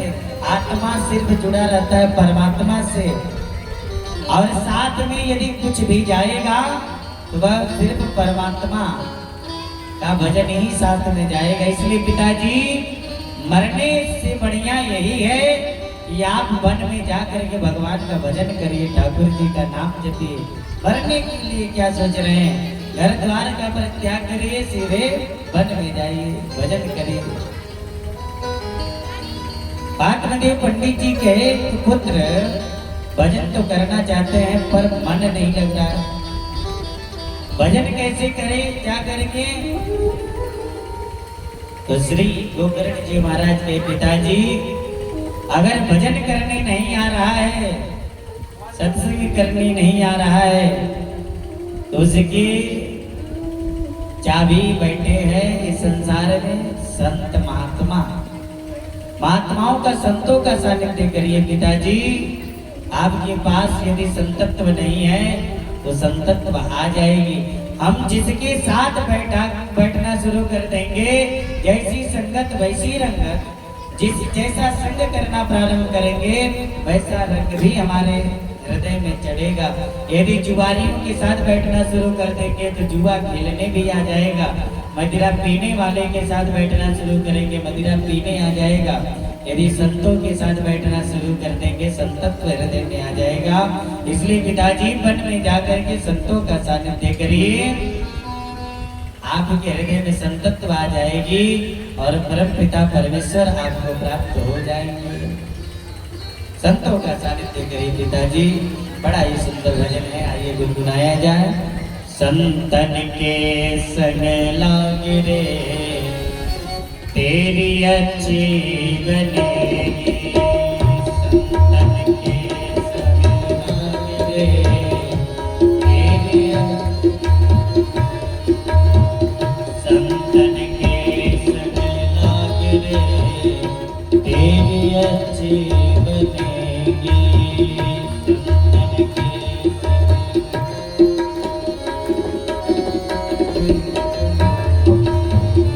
अच्छी बनेगी, तेरी बिगड़ी बनेगी। अच्छी बनेगी, तेरी बनेगी। अच्छी बनेगी, तेरी बिगड़ी बनेगी। अच्छी बनेगी, तेरी बनेगी।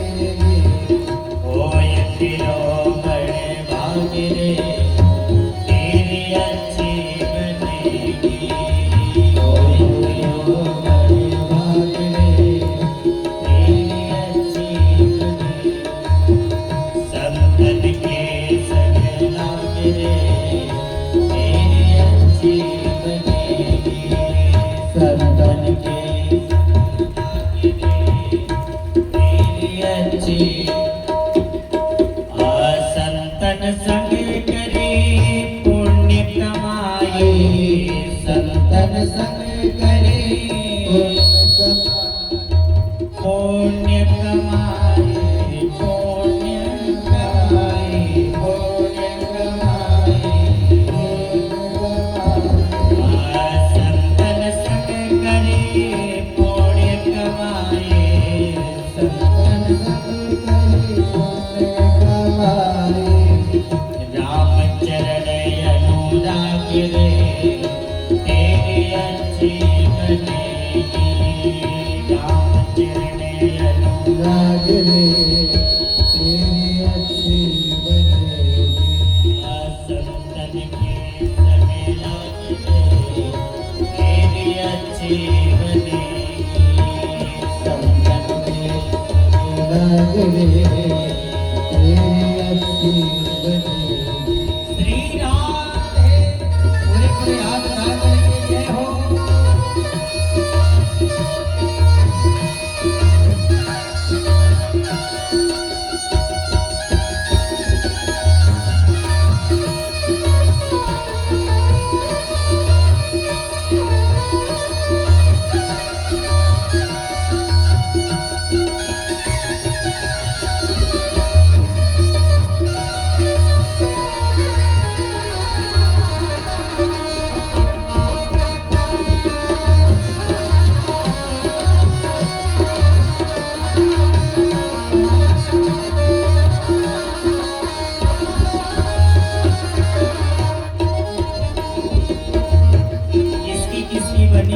संतों के सानिध्य करके संतों का सानिध्य करके किसका बना है वो भी बड़ा ही सुंदर कवि ने बतलाया है। ध्रुव जी की बन गई प्रहलाद जी की बन गई ध्रुव जी की बन गई प्रहलाद जी की बन गई ध्रुव जी की बन गई प्रहलाद जी की बन गई ध्रुव जी की बन गई प्रहलाद जी की बन गई ध्रुव जी की बन गई प्रहलाद जी की बन गई ध्रुव जी की बन गई प्रहलाद जी की बन गई। अपना भी बनाना है हरि सुमिरन में लागे रे प्रभु सुमिरन में लागे रे तेरी अच्छी बनेगी सुमिरन में लागे रे तेरी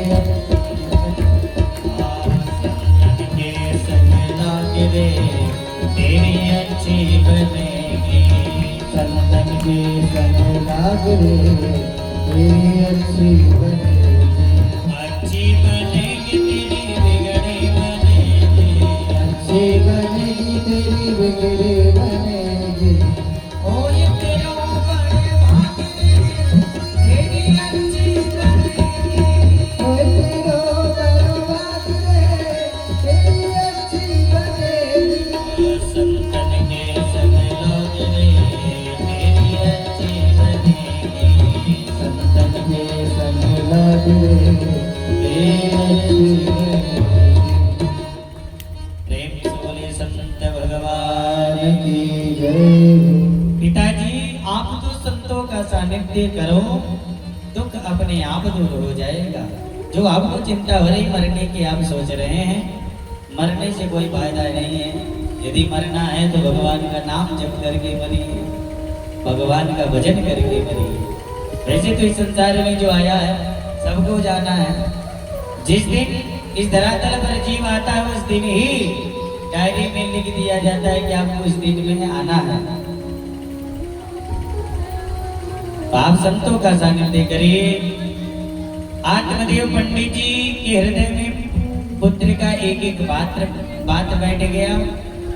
निकल पड़े भगवत भजन करने के लिए महात्माओं का संग किए संतों का संग किए। अंतिम में भागवत जी का के 10वें स्कंद का पाठ करते हुए परम धाम को प्राप्त हुए।